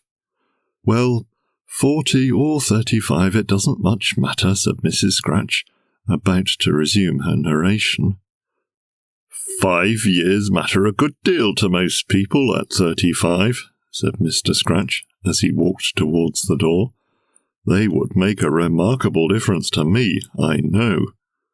And with a jocular air, Mr. Scratch departed, and Mrs. Scratch had the rest of the anecdote her own way. The Little Scratches. The spirit of contradiction finds a place in most nurseries, though to a varying degree in different ones. Children snap and snarl by nature like young puppies, and most of us can remember taking part in some such spirited dialogues as the following. I will, you daren't. You can't, I dare. You shall, I shall tell Mamma. You won't, I don't care if you do. It is the part of wise parents to repress these squibs and crackers of juvenile contention, and to enforce that slowly learned lesson that in this world one must often pass over and put up with things in other people, being oneself by no means perfect. Also that it is a kindness and almost a duty to let people think and say and do things in their own way occasionally. But even if Mr. and Mrs. Scratch had ever thought of teaching all this to their children, it must be confessed that the lesson would not have come with a good grace from either of them, since they snapped and snarled between themselves as much or more than their children in the nursery. The two eldest were the leaders in the nursery squabbles.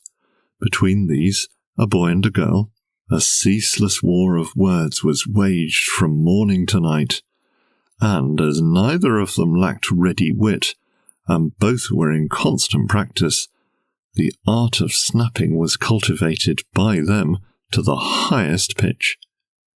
It began at breakfast, if not sooner. You've taken my chair. It's not your chair. You know it's the one I like, and it was in my place. How do you know it was in your place? Never mind, I do know. No, you don't. Yes, I do. Suppose I say it was in my place. You can't, for it wasn't. I can if I like. Well, was it? Shan't tell you. Ah, that shows it wasn't. No, it doesn't. Yes, it does. Etc., etc., etc. The direction of their daily walks was a fruitful subject of difference of opinion. Let's go on the common today, nurse. Oh, don't let's go there. We're always going on the common. I'm sure we're not. We've not been there for ever so long. Oh, what a story. We were there on Wednesday. Let's go down Gypsy Lane. We never go down Gypsy Lane. Why, we're always going down Gypsy Lane, and there's nothing to see there. I don't care. I won't go on the common, and I shall go and get Papa and say we're to go down Gypsy Lane. I can run faster than you. That's very sneaking, but I don't care. Papa, Papa, Polly's called me a sneak. No, I didn't, Papa. You did. No, I didn't. I only said it was sneaking of you to say you'd run faster than me and get Papa to say we were to go down Gypsy Lane. Then you did call him sneaking, said Mr. Scratch, and you're a very naughty, ill-mannered little girl. You're getting very troublesome, Polly, and I shall have to send you to school, where you'll be kept in order.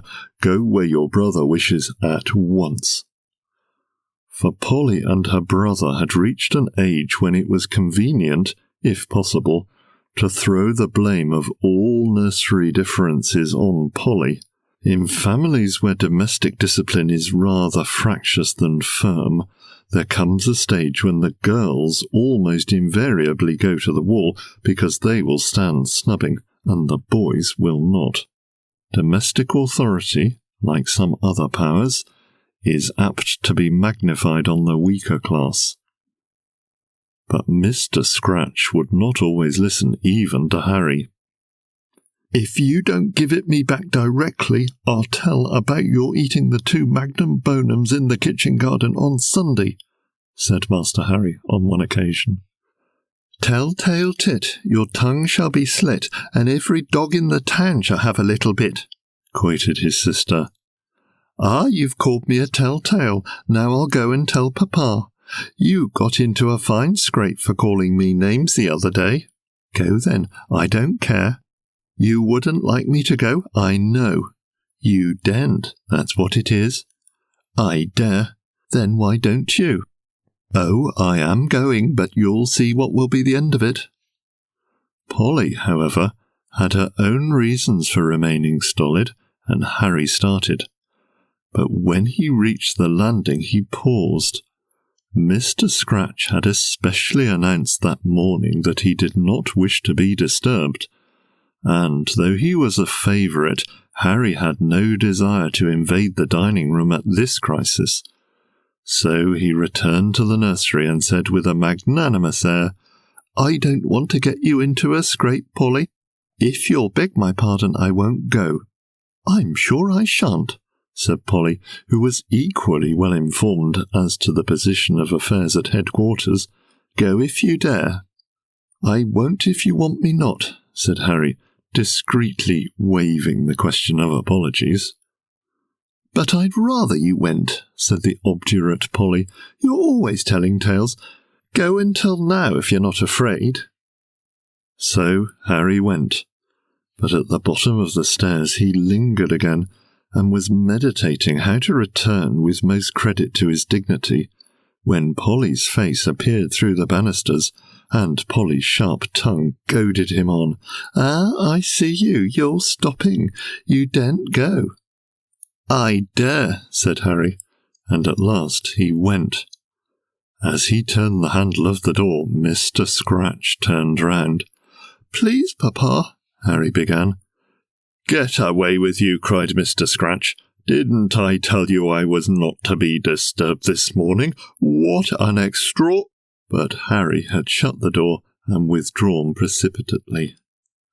Once outside, he returned to the nursery with dignified steps and an air of apparent satisfaction, saying, "You're to give me the bricks, please." "Who says so?" "Why, who should say so? Where have I been, pray?" "I don't know, and I don't care. I've been to Papa. There. Did he say I was to give up the bricks?" "I've told you." "No, you've not." "I shan't tell you any more." "Then I'll go to Papa and ask." "Go by all means." "I won't if you tell me truly." "I shan't tell you anything. Go and ask if you dare," said Harry, only too glad to have the tables turned. Polly's expedition met with the same fate, and she attempted to cover her retreat in a similar manner. "Ah, you didn't tell." "I don't believe you asked Papa." "Don't you? Very well. Well, did you? Never mind," etc., etc., etc. Meanwhile, Mr. Scratch scolded Mrs. Scratch for not keeping the children in better order, and Mrs. Scratch said it was quite impossible to do so when Mr. Scratch spoilt Harry as he did and weakened her, Mrs. Scratch's, authority by constant interference. Differences of sex gave point to many of these nursery squabbles, as it so often does to domestic broils. "Boys will never do what they're asked," Polly would complain. "Girls are such unreasonable things," was Harry's retort. "Not half so unreasonable as the things you ask." "Ah, that's a different thing. Women have got to do what men tell them, whether it's reasonable or not." "No, they've not," said Polly. "At least, that's only husbands and wives." "All women are inferior animals," said Harry. "Try ordering Mamma to do what you want and see," said Polly. "Men have got to give orders and women have to obey," said Harry, falling back on the general principle, "and when I get a wife, I'll take care I make her do what I tell her. But you'll have to obey your husband when you get one." "I won't have a husband, then I can do as I like." "Oh, won't you?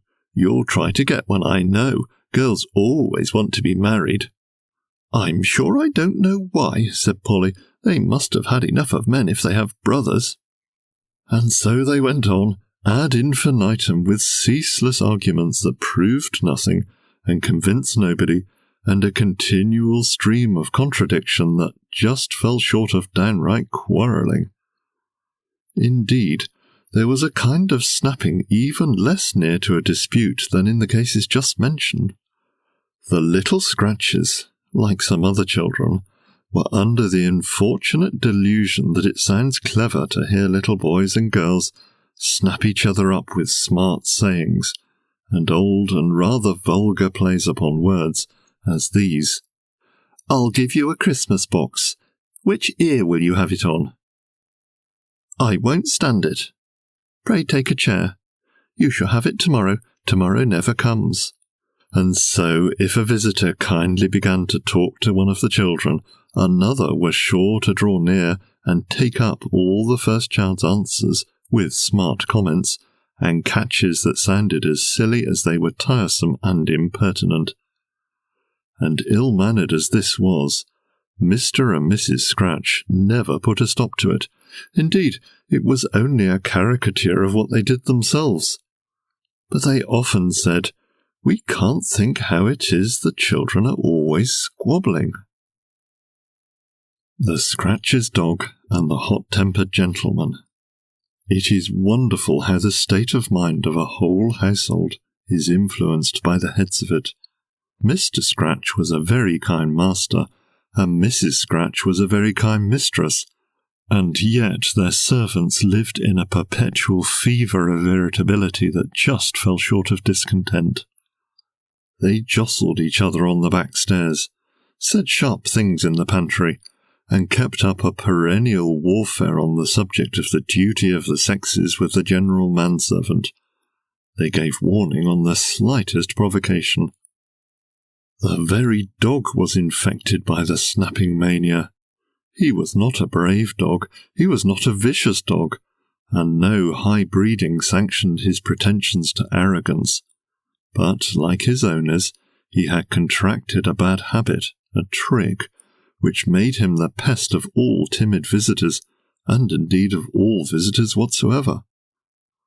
The moment anyone approached the house, on certain occasions when he was spoken to, and often in no traceable connection with any cause at all, Snap the mongrel would rush out and bark in his sharp little voice, "Yap, yap, yap."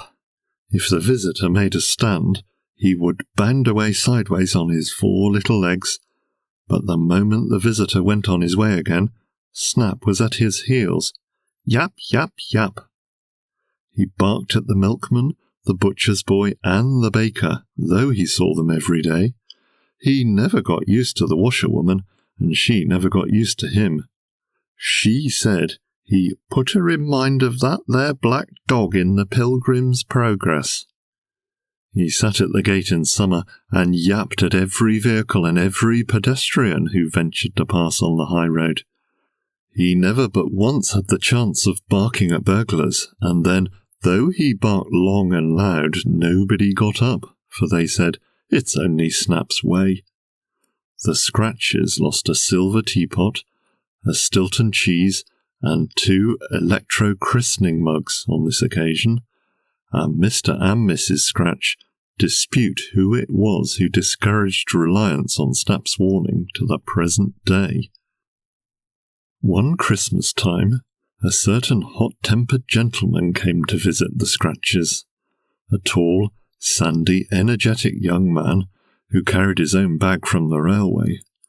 The bag had been crammed rather than packed, after the wont of bachelors, and you could see where the heel of a boot distended the leather, and where the bottle of shaving cream lay. As he came up to the house, out came Snap as usual. Yap, yap, yap. Now the gentleman was very fond of dogs, and he had borne this greeting some dozen of times from Snap, who, for his part, knew the visitor quite as well as the washerwoman, and rather better than the butcher's boy. The gentleman had good, sensible, well-behaved dogs of his own, and was greatly disgusted with Snap's conduct. Nevertheless, he spoke friendly to him, and Snap, who had had many a bit from his plate, could not help stopping for a minute to lick his hand. But no sooner did the gentleman proceed on his way than Snap flew at his heels in the usual fashion. Yap, yap, yap. On which the gentleman, being hot-tempered, and one of those people with whom it is, as they say, a word and the blow first, made a dash at Snap, and Snap, Taking to his heels, the gentleman flung his carpet-bag after him. The bottle of shaving cream hit upon a stone and was smashed. The heel of the boot caught Snap on the back and sent him squealing to the kitchen, and he never barked at that gentleman again. If the gentleman disapproved of Snap's conduct, he still liked less the continual snapping of the Scratch family themselves. He was an old friend of Mr. and Mrs. Scratch, however, and knew that they were really happy together, and it was only a bad habit which made them constantly contradict each other. It was in allusion to their real affection for each other and their perpetual disputing that he called them the snapping turtles.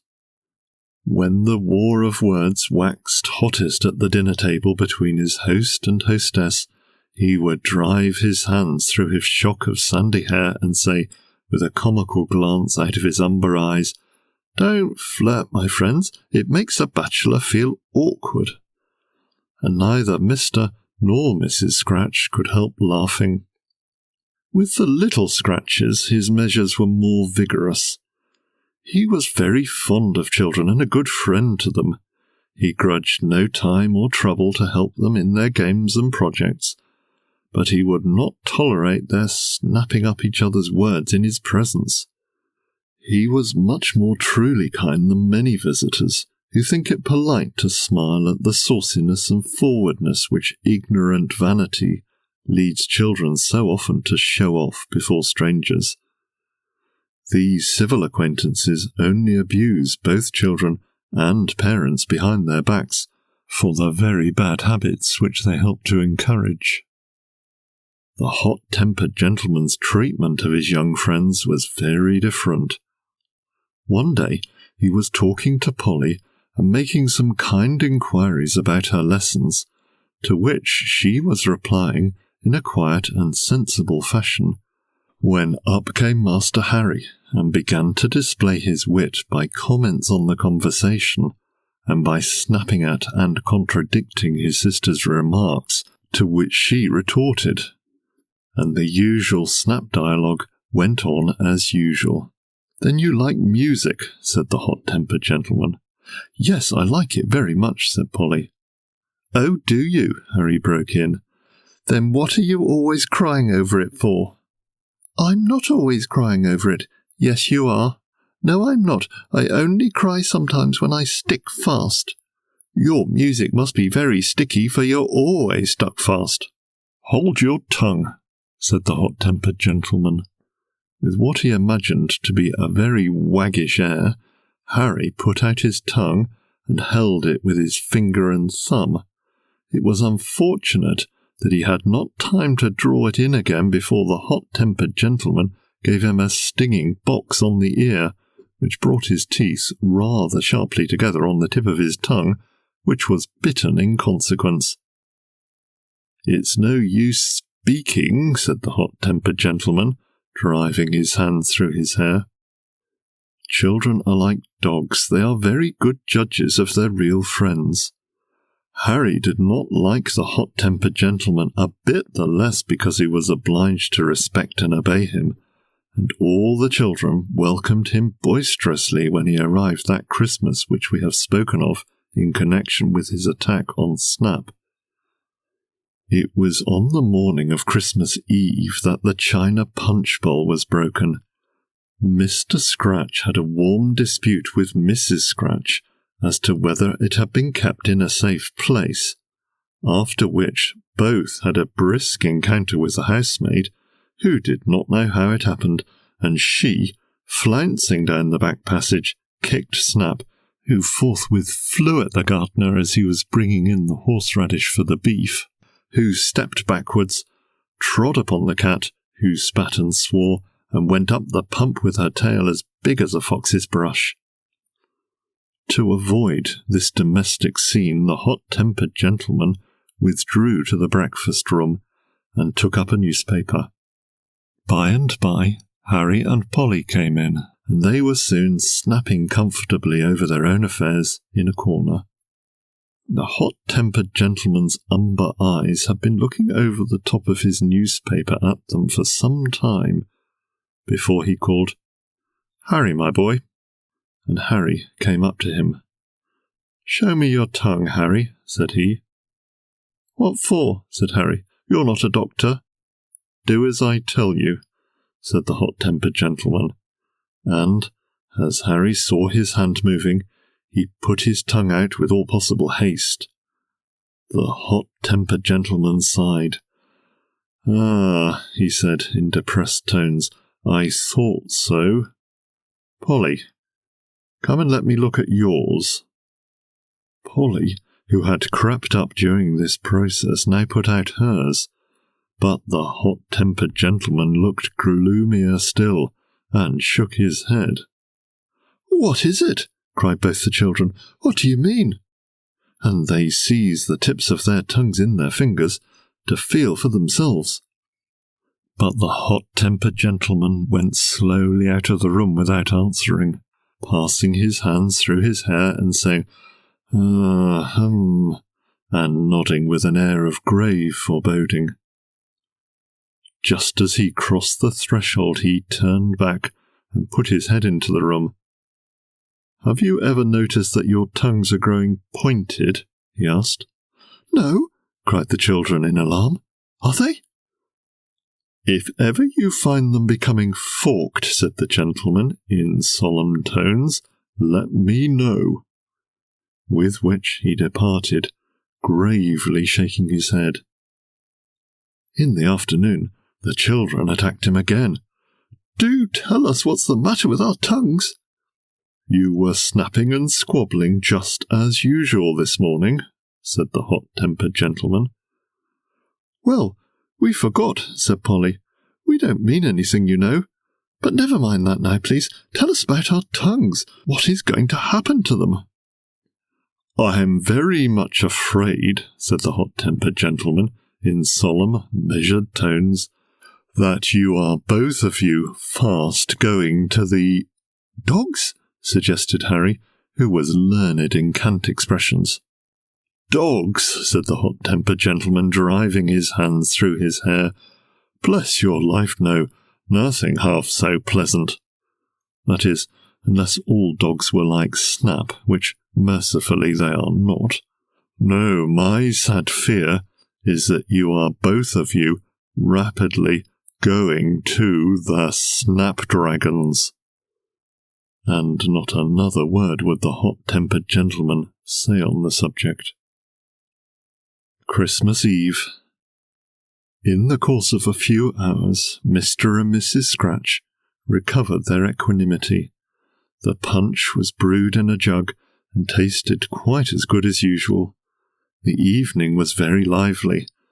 There were a Christmas tree, Yule cakes, log and candles, furmity and snapdragon after supper. When the company was tired of the tree, and had gained an appetite by the hard exercise of stretching to high branches, blowing out dangerous tapers, and cutting ribbon and packthread in all directions, supper came, with its welcome cakes and furmity and punch, and when furmity somewhat palled upon the taste, it must be admitted to boast more sentiment than flavour as a Christmas dish. The Yule candles were blown out, and both the spirits and the palates of the party were stimulated by the mysterious and pungent pleasures of Snapdragon. Then, as the hot-tempered gentleman warmed his coat-tails at the Yule log, a grim smile stole over his features as he listened to the sounds in the room. In the darkness the blue flames leaped and danced. The raisins were snapped and snatched from hand to hand, scattering fragments of flame hither and thither. The children shouted as the fiery sweetmeats burnt away the mawkish taste of the furmity. Mr. Scratch cried that they were spoiling the carpet. Mrs. Scratch complained that he had spilt some brandy on her dress. Mr. Scratch retorted that she should not wear dresses so susceptible of damage in the family circle. Mrs. Scratch recalled an old speech of Mr. Scratch on the subject of wearing one's nice things for the benefit of one's family and not reserving them for visitors. Mr. Scratch remembered that Mrs. Scratch's excuse for buying that particular dress when she did not need it was her intention of keeping it for the next year. The children disputed as to the credit for courage and the amount of raisins due to each. Snap barked furiously at the flames, and the maids hustled each other for good places in the doorway, and would not have allowed the manservant to see at all, but he looked over their heads. At it, chuckled the hot-tempered gentleman in undertones. When he said this, it seemed as if the voices of Mr. and Mrs. Scratch rose higher in matrimonial repartee, and the children's squabbles became louder, and the dog yelped as if he were mad, and the maids' contest was sharper, while the snapdragon flames leaped up, and blue fire flew about the room like foam. At last the raisins were finished, and the flames were all but out, and the company withdrew to the drawing-room. Only Harry lingered. "Come along, Harry," said the hot-tempered gentleman. "Wait a minute," said Harry. "You had better come," said the gentleman. "Why?" said Harry. "There's nothing to stop for. The raisins are eaten, the brandy is burnt out." "No, it's not," said Harry. "Well, almost. It would be better if it were quite out. Now come, it's dangerous for a boy like you to be alone with the snapdragons tonight." "Fiddlesticks," said Harry. "Go your own way, then," said the hot-tempered gentleman, and he bounced out of the room, and Harry was left alone. He crept up to the table, where one little pale blue flame flickered in the snapdragon dish. "What a pity it should go out," said Harry.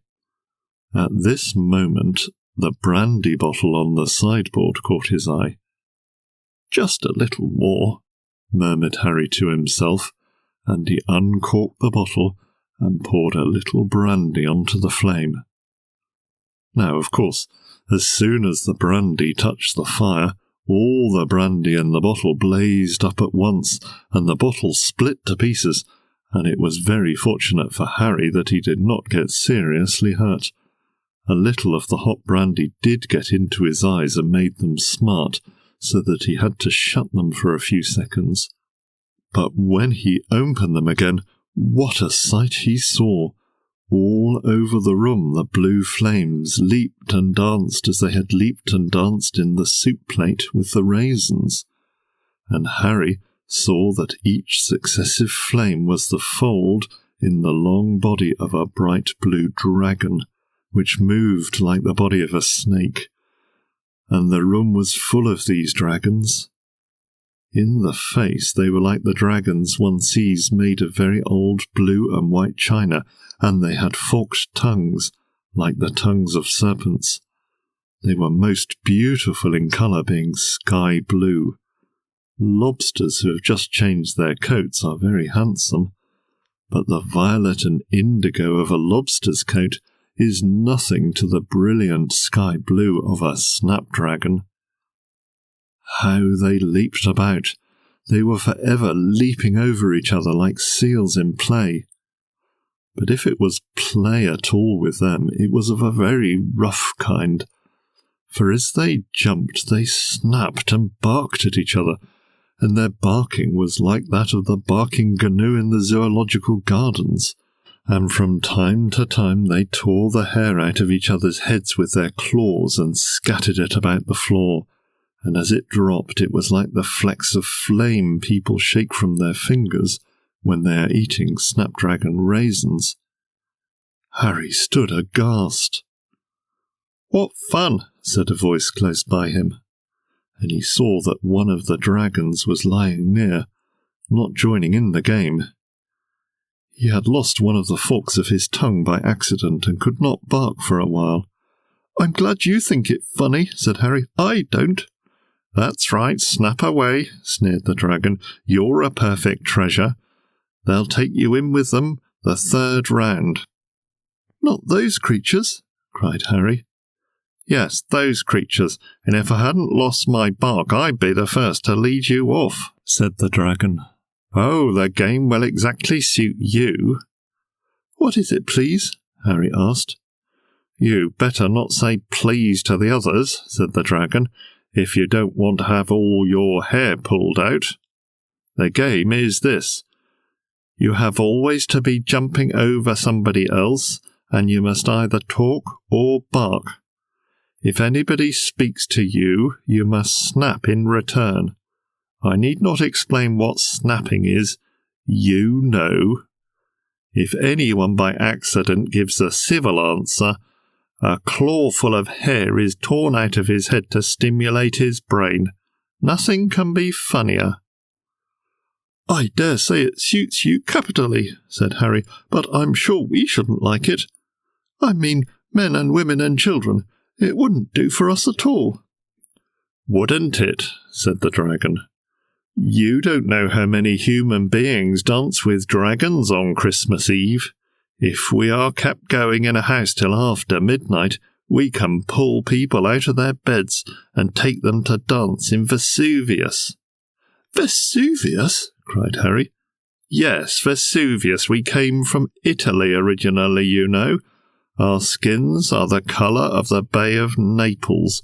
We live on dried grapes and ardent spirits.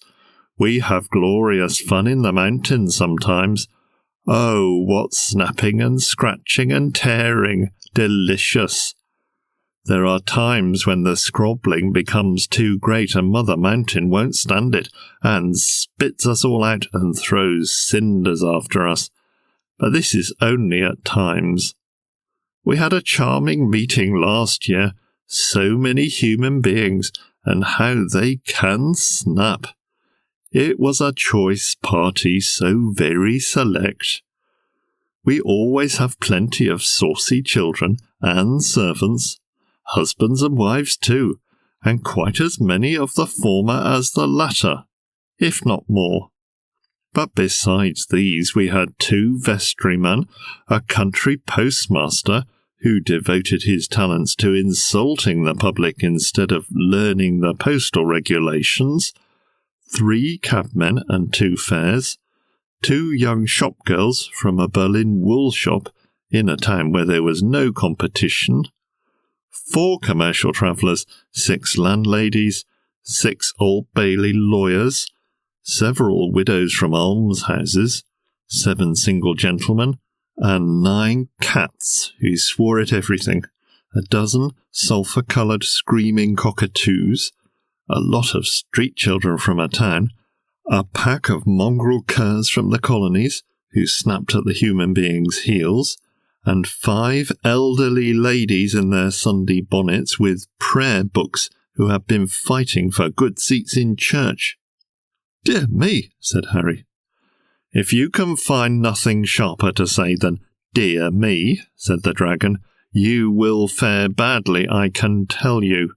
Why, I thought you'd a sharp tongue, but it's not forked yet, I see. Here they are, however. Off with you. And if you value your curls, snap."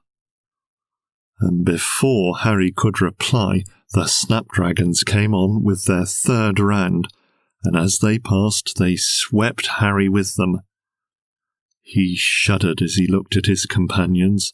They were as transparent as shrimps, but of this lovely cerulean blue, and as they leaped they barked, "Howf, howf," like barking gnu's, and when they leaped, Harry had to leap with them. Besides barking, they snapped and wrangled with each other, and in this Harry must join also. "Pleasant, isn't it?" said one of the blue dragons. "Not at all," snapped Harry. "That's your bad taste," snapped the blue dragon. "No, it's not," snapped Harry. "Then it's pride and perverseness. You want your hair combing." "Oh, please don't," shrieked Harry, forgetting himself. On which the dragon clawed a handful of hair out of his head, and Harry screamed and the blue dragons barked and danced. "That made your hair curl, didn't it?" asked another dragon, leaping over Harry. "That's no business of yours," Harry snapped, as well as he could for crying. "It's more my pleasure than business," retorted the dragon. "Keep it to yourself, then," snapped Harry. "I mean to share it with you when I get hold of your hair," snapped the dragon. "Wait till you get the chance," Harry snapped, with desperate presence of mind. "Do you know whom you're talking to?" roared the dragon, and he opened his mouth from ear to ear and shot out his forked tongue in Harry's face, and the boy was so frightened that he forgot to snap and cried piteously, "Oh, I beg your pardon, please don't!" On which the blue dragon clawed another handful of hair out of his head, and all the dragons barked as before. How long the dreadful game went on Harry never exactly knew. Well practised as he was in snapping in the nursery, he often failed to think of a retort, and paid for his unreadiness by the loss of his hair. Oh, how foolish and wearisome all this rudeness and snapping now seemed to him. But on he had to go, wondering all the time how near it was to 12 o'clock, and whether the snapdragons would stay till midnight and take him with them to Vesuvius. At last, to his joy, it became evident that the brandy was coming to an end. The dragons moved slower, they could not leap so high, and at last, one after another, they began to go out. "Oh, if they only all of them get away before 12, thought poor Harry. At last there was only one.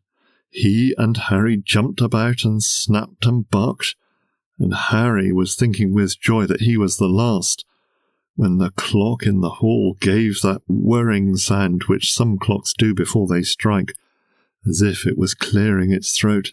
"Oh, please go!" screamed Harry in despair. The blue dragon leaped up and took such a clawful of hair out of the boy's head that it seemed as if part of the skin went too. But that leap was his last. He went out at once, vanishing before the first stroke of 12, and Harry was left on his face on the floor in the darkness. Conclusion. When his friends found him, there was blood on his forehead. Harry thought it was where the dragon had clawed him, but they said it was a cut from a fragment of the broken brandy bottle.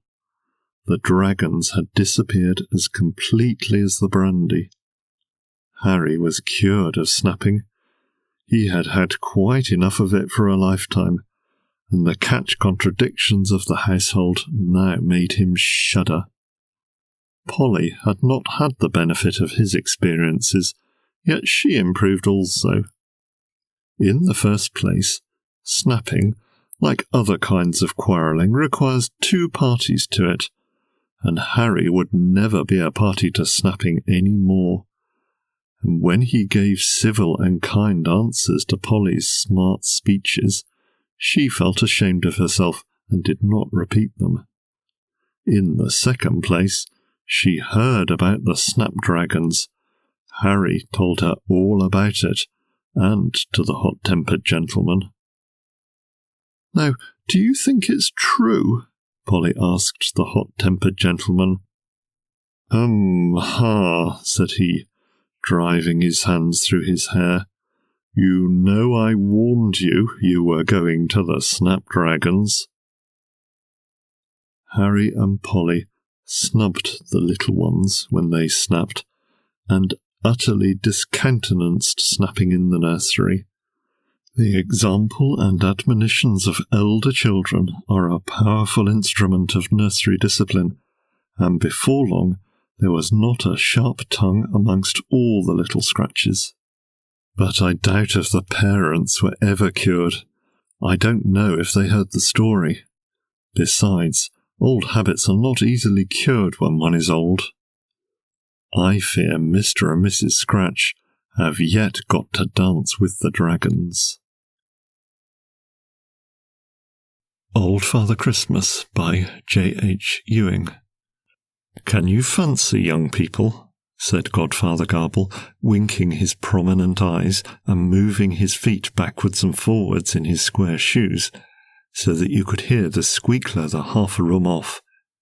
Can you fancy my having been a very little boy and having a godmother? But I had, and she sent me presents on my birthdays too. And young people did not get presents when I was a child, as they get them now. Rumph! We had not half so many toys as you have, but we kept them twice as long. I think we were fonder of them too, though they were neither so handsome nor so expensive as these new-fangled affairs you were always breaking about the house. Rumph! You see, middle-class folk were more saving then. My mother turned and dyed her dresses, and when she had done with them, the servant was very glad to have them. But, bless me, your mother's maids dress so much finer than their mistress, I do not think they would say thank you for her best Sunday silk. The bustle's the wrong shape. Humph! What's that you are laughing at, little miss? It's pannier, is it? Well, well, bustle or pannier, call it what you like. But only donkeys wore panniers in my young days, and many's the ride I've had in them. Now, as I say, my relations and friends thought twice before they pulled out 5 shillings in a toy shop, but they didn't forget me, all the same. On my 8th birthday, my mother gave me a bright blue comforter of her own knitting. My little sister gave me a ball. My mother had cut out the divisions from various bits in the rag bag, and my sister had done some of the seaming. It was stuffed with bran and had a cork inside, which had broken from old age, and could no longer fit the pickle jar it belonged to. This made the ball bound when we played prisoner's base. My father gave me the broken driving whip that had lost the lash, and an old pair of his gloves to play coachman with. These I had long wished for, since next to sailing in a ship, in my ideas, came the honour and glory of driving a coach. My whole soul, I must tell you, was set upon being a sailor. In those days, I had rather put to sea once on Farmer Fodder's duck pond than ride twice atop of his hay wagon. And between the smell of the hay and the softness of it, and the height you are up above other folk, and the danger of tumbling off if you don't look out, for hay is elastic as well as soft, you don't easily beat a ride on a hay wagon for pleasure.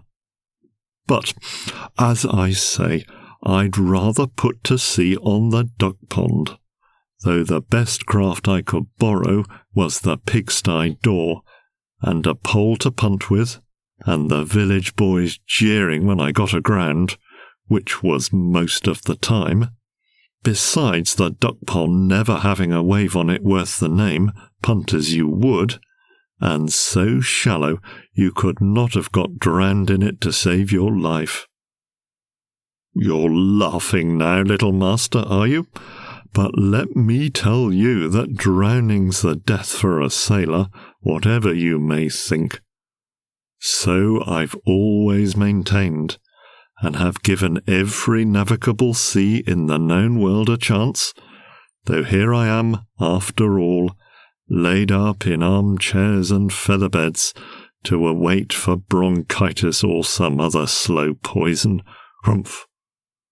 Well, we must all go as we're called, sailors or landsmen, and as I was saying, if I was never to sail a ship, I would have liked to drive a coach, a mail coach, serving His Majesty, Her Majesty now, God bless her, carrying the royal arms and bound to go, rough weather and fair. Many's the time I've done it. In play, you understand, with that whip and those gloves.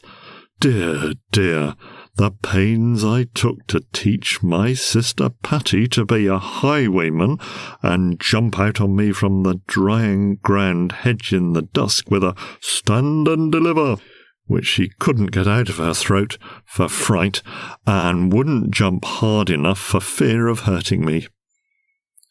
The whip and the gloves gave me joy, I can tell you, but there was more to come. Kitty, the servant, gave me a shell that she had had by her for years. How I had coveted that shell! It had this remarkable property. When you put it to your ear, you could hear the roaring of the sea. I had never seen the sea, but Kitty was born in a fisherman's cottage, and many an hour have I sat by the kitchen fire whilst she told me strange stories of the mighty ocean, and ever and anon she would snatch the shell from the mantelpiece and clap it to my ear, crying, "There, child, you couldn't hear it plainer than that. It's the very moral." When Kitty gave me that shell for my very own, I felt that life had little more to offer. I held it to every ear in the house, including the cat's.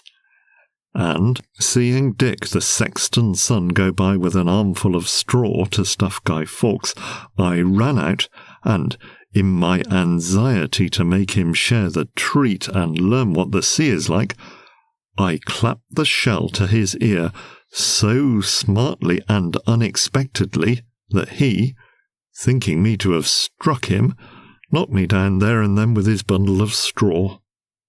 When he understood the rights of the case, he begged my pardon handsomely, and gave me 2 whole treacle sticks and part of a third out of his breeches pocket, in return for which I forgave him freely, and promised to let him hear the sea roar on every Saturday half-holiday till further notice. And, speaking of Dick and the straw, reminds me that my birthday falls on the 5th of November. From this it came about that I had always to bear a good many jokes about being burnt as Guy Fawkes. But on the other hand, I was allowed to make a small bonfire of my own, and to have 8 potatoes to roast therein, and 8 pen'orth of crackers to let off in the evening. A potato and a pen'orth of crackers for every year of my life. On this 8th birthday, having got all the above-named gifts, I cried in the fullness of my heart, "There never was such a day!" And yet there was more to come, for the evening coach brought me a parcel, and the parcel was my godmother's picture book. My godmother was a gentlewoman of small means, but she was accomplished. She could make very spirited sketches, and knew how to colour them after they were outlined and shaded in Indian ink. She had a pleasant talent for versifying. She was very industrious. I have it from her own lips that she copied the figures in my picture book from prints in several different houses at which she visited. They were fancy portraits of characters, most of which were familiar to my mind. There were Guy Fawkes, Punch, His Then Majesty the King, Bogey, the Man in the Moon, the Clerk of the Weather Office, a Dunce, and Old Father Christmas. Beneath each sketch was a stanza of my godmother's own composing.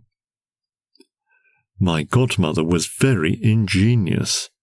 She had been mainly guided in her choice of these characters by the prints she happened to meet with, as she did not trust herself to design a figure.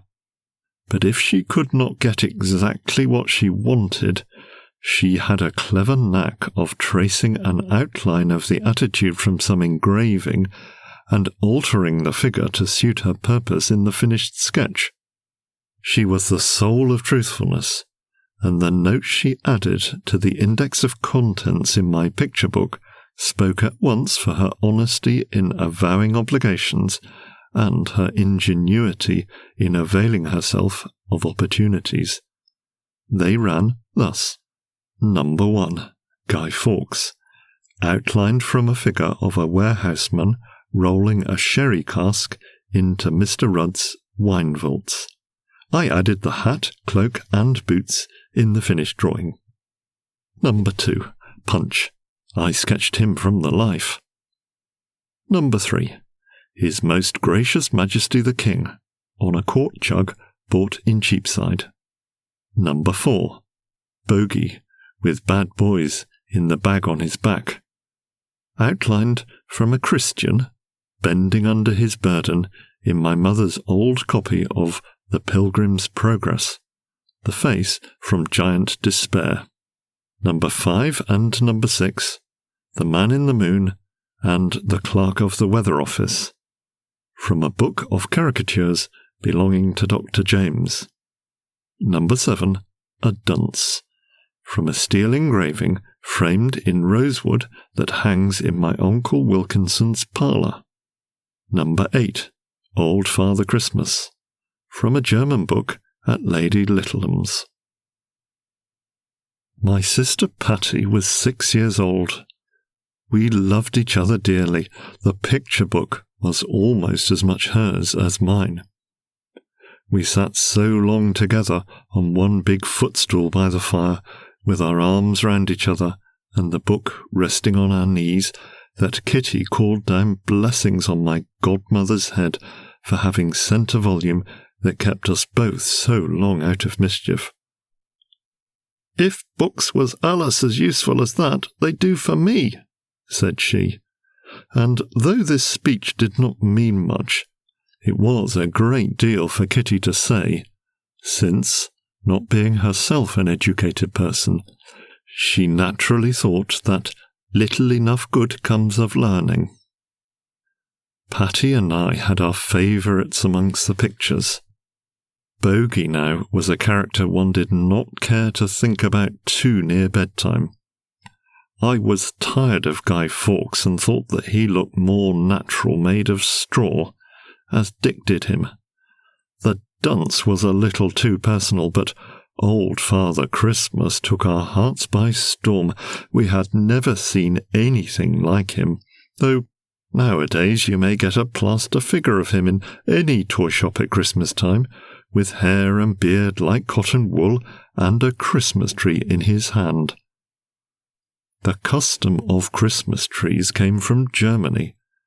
I can remember when they were first introduced into England, and what wonderful things we thought them. Now every village school has its tree, and the scholars openly discuss whether the presents have been good or mean as compared with other trees of former years. The first one that I ever saw I believed to have come from the good Father Christmas himself, but little boys have grown too wise now to be taken in for their own amusement. They are not excited by secret and mysterious preparations in the back drawing-room. They hardly confess to the thrill, which I feel to this day, when the folding doors are thrown open, and, amid the blaze of tapers, Mamma, like a fate, advances with her scissors to give everyone what falls to his lot. Well, young people, when I was 8 years old, I had not seen a Christmas tree, and the first picture of one I ever saw was the picture of that held by Old Father Christmas in my godmother's picture book. "What are those things on the tree?" I asked. "Candles," said my father. "No, father, not the candles, the other things." "Those are toys, my son." "Are they ever taken off?" "Yes, they are taken off, and given to the children who stand round the tree." Patty and I grasped each other by the hand, and with one voice murmured, "How kind of Old Father Christmas!" By and by I asked, "How old is old Father Christmas?"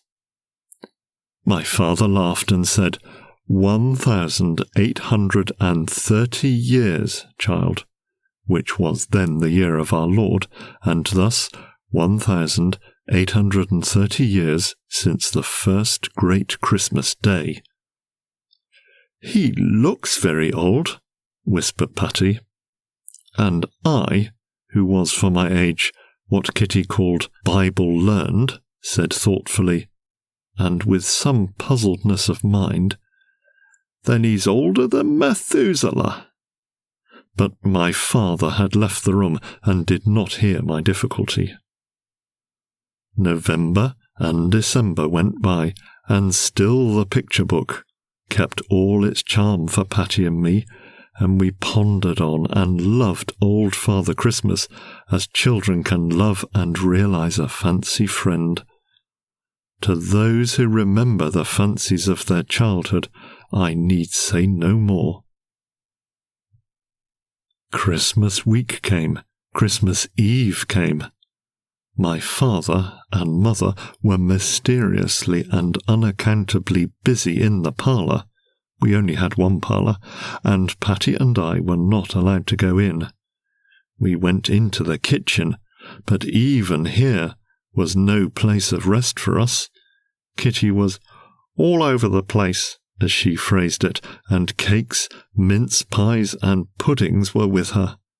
As she justly observed, there was no place there for children and books to sit with their toes in the fire when a body wanted to be at the oven all along.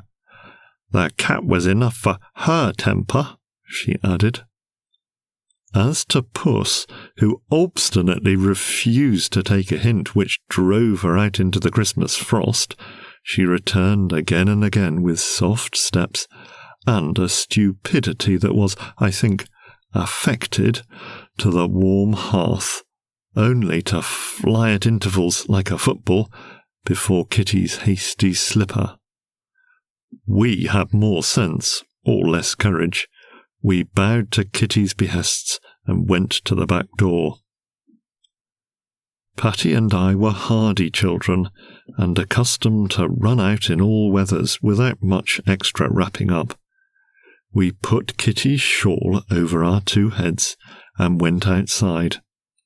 I rather hoped to see something of Dick, for it was holiday time, but no Dick passed. He was busy helping his father to bore holes in the carved seats of the church, which were to hold sprigs of holly for the morrow. That was the idea of church decoration in my young days. You have improved on your elders there, young people, and I am candid enough to allow it. Still, the sprigs of red and green were better than nothing, and, like your lovely wreaths and pious devices, they made one feel as if the old black wood were bursting into life and leaf again for very Christmas joy. And, if one only knelt carefully, they did not scratch his nose, added Godfather Garble, chuckling and rubbing his own, which was large and rather red. Well, he continued, Dick was busy and not to be seen. We ran across the little yard and looked over the wall at the end to see if we could see anything or anybody. From this point there was a pleasant meadow field sloping prettily away to a little hill about 3/4 of a mile distance, which, catching some fine breezes from the moors beyond, was held to be a place of cure for whooping cough, or kink cough, as it was vulgarly called. Up to the top of this Kitty had dragged me, and carried Patty, when we were recovering from the complaint, as I well remember. It was the only change of air we could afford, and I dare say it did as well as if we had gone into badly drained lodgings at the seaside. This hill was now covered with snow, and stood off against the grey sky.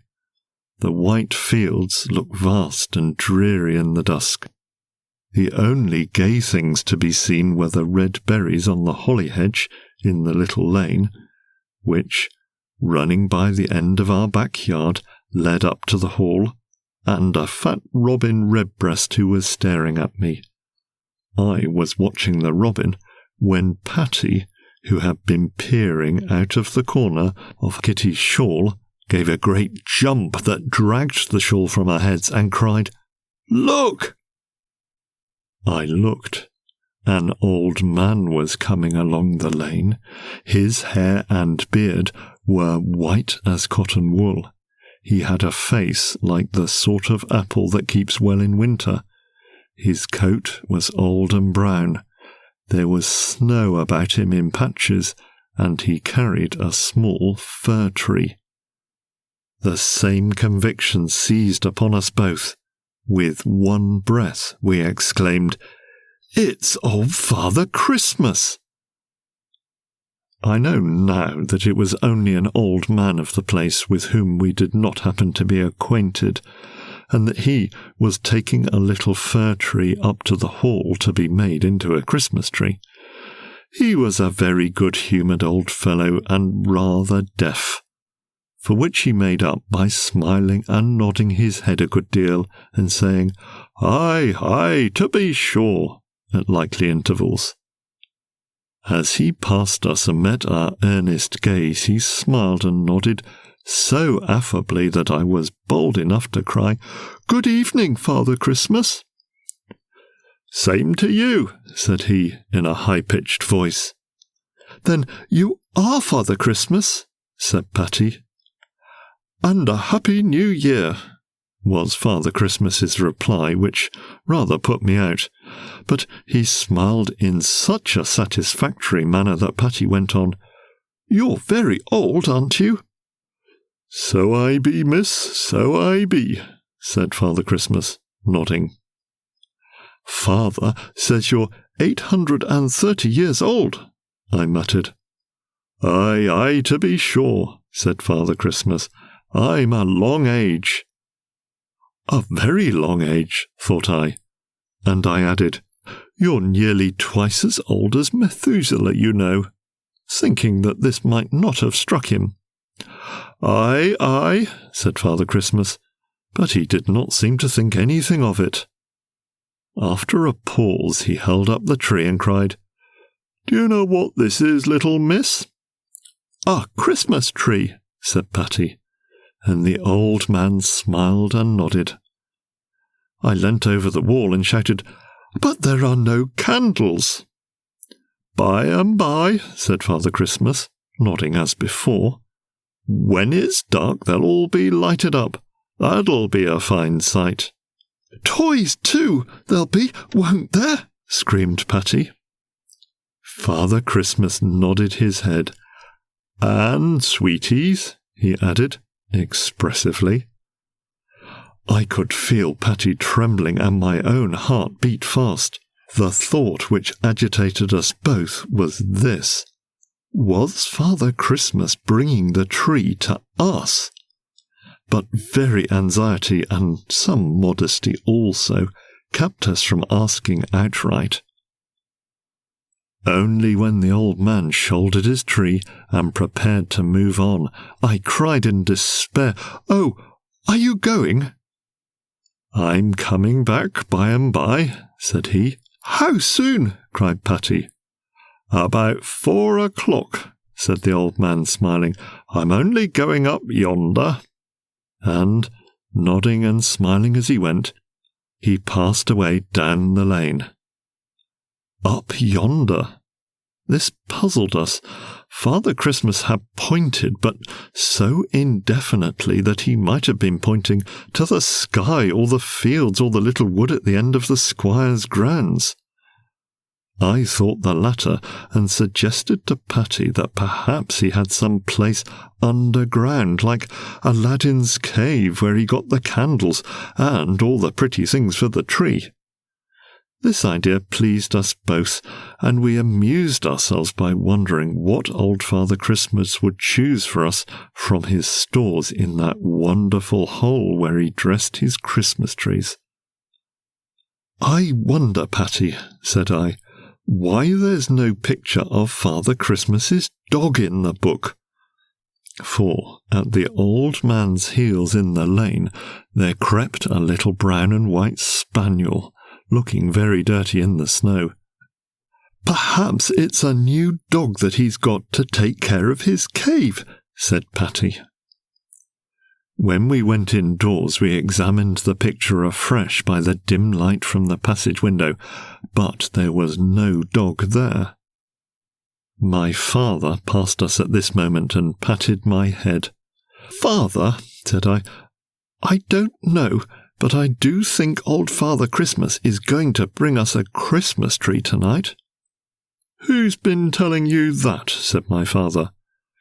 But he passed on before I could explain that we had seen Father Christmas himself, and had had his word for it that he would return at 4 o'clock, and that the candles on his tree would be lighted as soon as it was dark. We hovered on the outskirts of the room till 4 o'clock came. We sat on the stairs and watched the big clock, which I was just learning to read, and Patty made herself giddy with constantly looking up and counting the 4 strokes, towards which the hour hand slowly moved. We put our noses into the kitchen now and then to smell the cakes and get warm, and anon we hung about the parlour door, and were most unjustly accused of trying to peep. What did we care what our mother was doing in the parlour, we who had seen old Father Christmas himself, and were expecting him back again every moment? At last the church clock struck. The sounds boomed heavily through the frost, and Patty thought that there were 4 of them. Then, after due choking and whirring, our own clock struck, and we counted the strokes quite clearly. 1, 2, 3, 4. Then we got Kitty's shawl once more, and stole out into the backyard. We ran to our old place and peeped, but could see nothing. "We'd better get up onto the wall," I said, and with some difficulty and distress, from rubbing her bare knees against the cold stones and getting the snow up her sleeves, Patty got on the coping of the little wall. I was just struggling after her when something warm and something cold coming suddenly against the bare calves of my legs made me shriek with fright. I came down with a run, and bruised my knees, my elbows, and my chin, and the snow that hadn't gone up Patty's sleeves went down my neck. Then I found that the cold thing was a dog's nose, and the warm thing was his tongue, and Patty cried from her post of observation, "It's Father Christmas's dog, and he's licking your legs." It really was the dirty little brown and white spaniel, and he persisted in licking me and jumping on me and making curious little noises that must have meant something if one had known his language. I was rather harassed at the moment. My legs were sore. I was a little afraid of the dog, and Patty was very much afraid of sitting on the wall without me. "You won't fall," I said to her. "Get down, will you?" I said to the dog. "Humpty Dumpty fell off a wall," said Patty. "Bow wow," said the dog. I pulled Patty down, and the dog tried to pull me down. But when my little sister was on her feet, to my relief, he transferred his attentions to her. When he had jumped at her and licked her several times, he turned round and ran away. "He's gone," I said. "I'm so glad." But even as I spoke, he was back again, crouching at Patty's feet and glaring at her with eyes the colour of his ears. Now, Patty was very fond of animals, and when the dog looked at her, she looked at the dog, and then she said to me, "He wants us to go with him." On which, as if he understood our language, although we were ignorant of his, the spaniel sprang away and went off as hard as he could, and Patty and I went after him, a dim hope crossing my mind.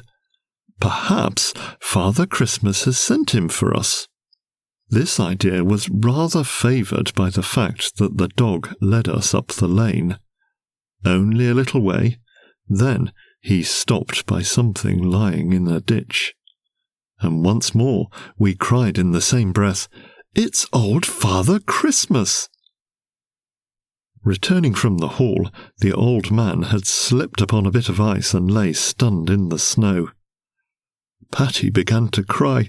"I think he's dead," she sobbed. "He's so very old, I don't wonder," I murmured. "But perhaps he's not. I'll fetch father." My father and Kitty were soon on the spot. Kitty was as strong as a man, and they carried Father Christmas between them into the kitchen. There he quickly revived. I must do Kitty the justice to say that she did not utter a word of complaint at this disturbance of her labours, and that she drew the old man's chair close up to the oven with her own hand. She was so much affected by the behaviour of his dog that she admitted him even to the hearth, on which Puss, being acute enough to see how matters stood, lay down with her back so close to the spaniels that Kitty could not expel one without kicking both. For our parts, we felt sadly anxious about the tree. Otherwise we could have wished for no better treat than to sit at Kitty's round table taking tea with Father Christmas. Our usual fare of thick bread and treacle was tonight exchanged for a delicious variety of cakes, which were none the worse to us for being tasters and wasters, that is, little bits of dough or shortbread put in to try the state of the oven, and certain cakes that had got broken or burnt in the baking. Well, there we sat, helping old Father Christmas to tea and cake, and wondering in our hearts what could have become of the tree. But you see, young people, when I was a child, parents were stricter than they are now. Even before Kitty died, and she has been dead many a long year, there was a change, and she said that children got to think anything became them.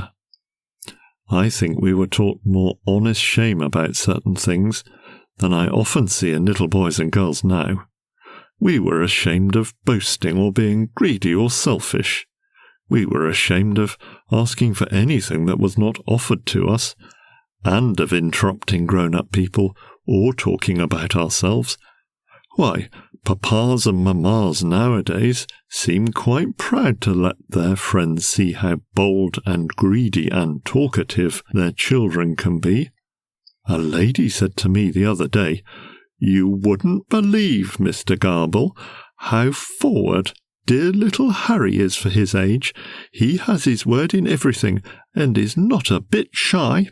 And his papa never comes home from town but Harry runs to ask if he's brought him a present. Papa says he'll be the ruin of him." "Madam," said I, "even without your word for it, I am quite aware that your child is forward. He is forward and greedy and intrusive, as you justly point out, and I wish you joy of him when those qualities are fully developed. I think his father's fears are well-founded. But, bless me, nowadays it's, 'Come and tell Mrs. Smith what a fine boy you are, and how many houses you can build with your bricks,' or 'The dear child wants everything he sees,' or 'Little pet never lets mamma alone for a minute, does she, love?' But in my young days it was, 'Self-praise is no recommendation,' as Kitty used to tell me, or 'You're knocking too hard at number 1, as my father said when we talked about ourselves, or 'Little boys should be seen but not heard,' as a rule of conduct in company, or Don't ask for what you want, but take what's given you and be grateful. And so you see, young people, Patty and I felt a delicacy in asking Old Father Christmas about the tree. It was not until we had had tea 3 times round with tasters and wasters to match that Patty said very gently, "It's quite dark now," and then she heaved a great sigh. Burning anxiety overcame me. I leant towards Father Christmas and shouted. I had found out that it was needful to shout, "I suppose the candles are on the tree now?" "Just about putting of 'em on," said Father Christmas. "And the presents too," said Betty. "Aye, aye, to be sure," said Father Christmas, and he smiled delightfully. I was thinking what further questions I might venture upon, when he pushed his cup towards Patty, saying, "Since you are so pressing, miss, I'll take another dish." And Kitty, swooping on us from the oven, cried, "Make yourself at home, sir. There's more where these came from. Make a long arm, Miss Patty, and hand them cakes." So we had to devote ourselves to the duties of the table, and Patty, holding the lid with one hand and pouring with the other, supplied Father Christmas's wants with a heavy heart. At last he was satisfied. I said grace, during which he stood, and indeed he stood for some time afterwards with his eyes shut, I fancy under the impression that I was still speaking. He had just said a fervent "Amen," and reseated himself, when my father put his head into the kitchen and made this remarkable statement. "Old Father Christmas has sent a tree to the young people." Patty and I uttered a cry of delight, and we forthwith danced around the old man, saying, "Oh, how nice! Oh, how kind of you!" which I think must have bewildered him, but he only smiled and nodded. "Come along," said my father. "Come, children. Come, Reuben. Come, Kitty." And he went into the parlour, and we all followed him. My godmother's picture of a Christmas tree was very pretty, and the flames of the candles were so naturally done in red and yellow that I always wondered that they did not shine at night, but the picture was nothing to the reality. We had been sitting almost in the dark, for, as Kitty said, firelight was quite enough to burn at meal-times. And when the parlour door was thrown open, and the tree, with lighted tapers on all the branches, burst upon our view, the blaze was dazzling, and threw such a glory round the little gifts, and the bags of coloured muslin with acid drops, and pink rose drops, and comfits inside, as I shall never forget. We all got something, and Patty and I, at any rate, believed that the things came from the stores of Old Father Christmas. We were not undeceived even by his gratefully accepting a bundle of old clothes, which had been hastily put together to form his present. We were all very happy. Even Kitty, I think, though she kept her sleeves rolled up, and seemed rather to grudge enjoying herself, a weak point in some energetic characters. She went back to her oven before the lights were out, and the angel on the top of the tree was taken down. She locked up her present, a little workbox, at once. She often showed it off afterwards, but it was kept in the same bit of tissue paper till she died. Our present certainly did not last so long. The old man died about a week afterwards, so we never made his acquaintance as a common personage. When he was buried, his little dog came to us. I suppose he remembered the hospitality he had received. Patty adopted him, and he was very faithful. Puss always looked on him with favour. I hoped during our rambles together in the following summer that he would lead us at last to the cave where the Christmas trees are dressed, but he never did. Our parents often spoke of his late master as Old Reuben, but children are not easily disabused of a favourite fancy, and in Patty's thoughts and in mine the old man was long gratefully remembered as Old Father Christmas. End of Old Father Christmas by J.H. Ewing.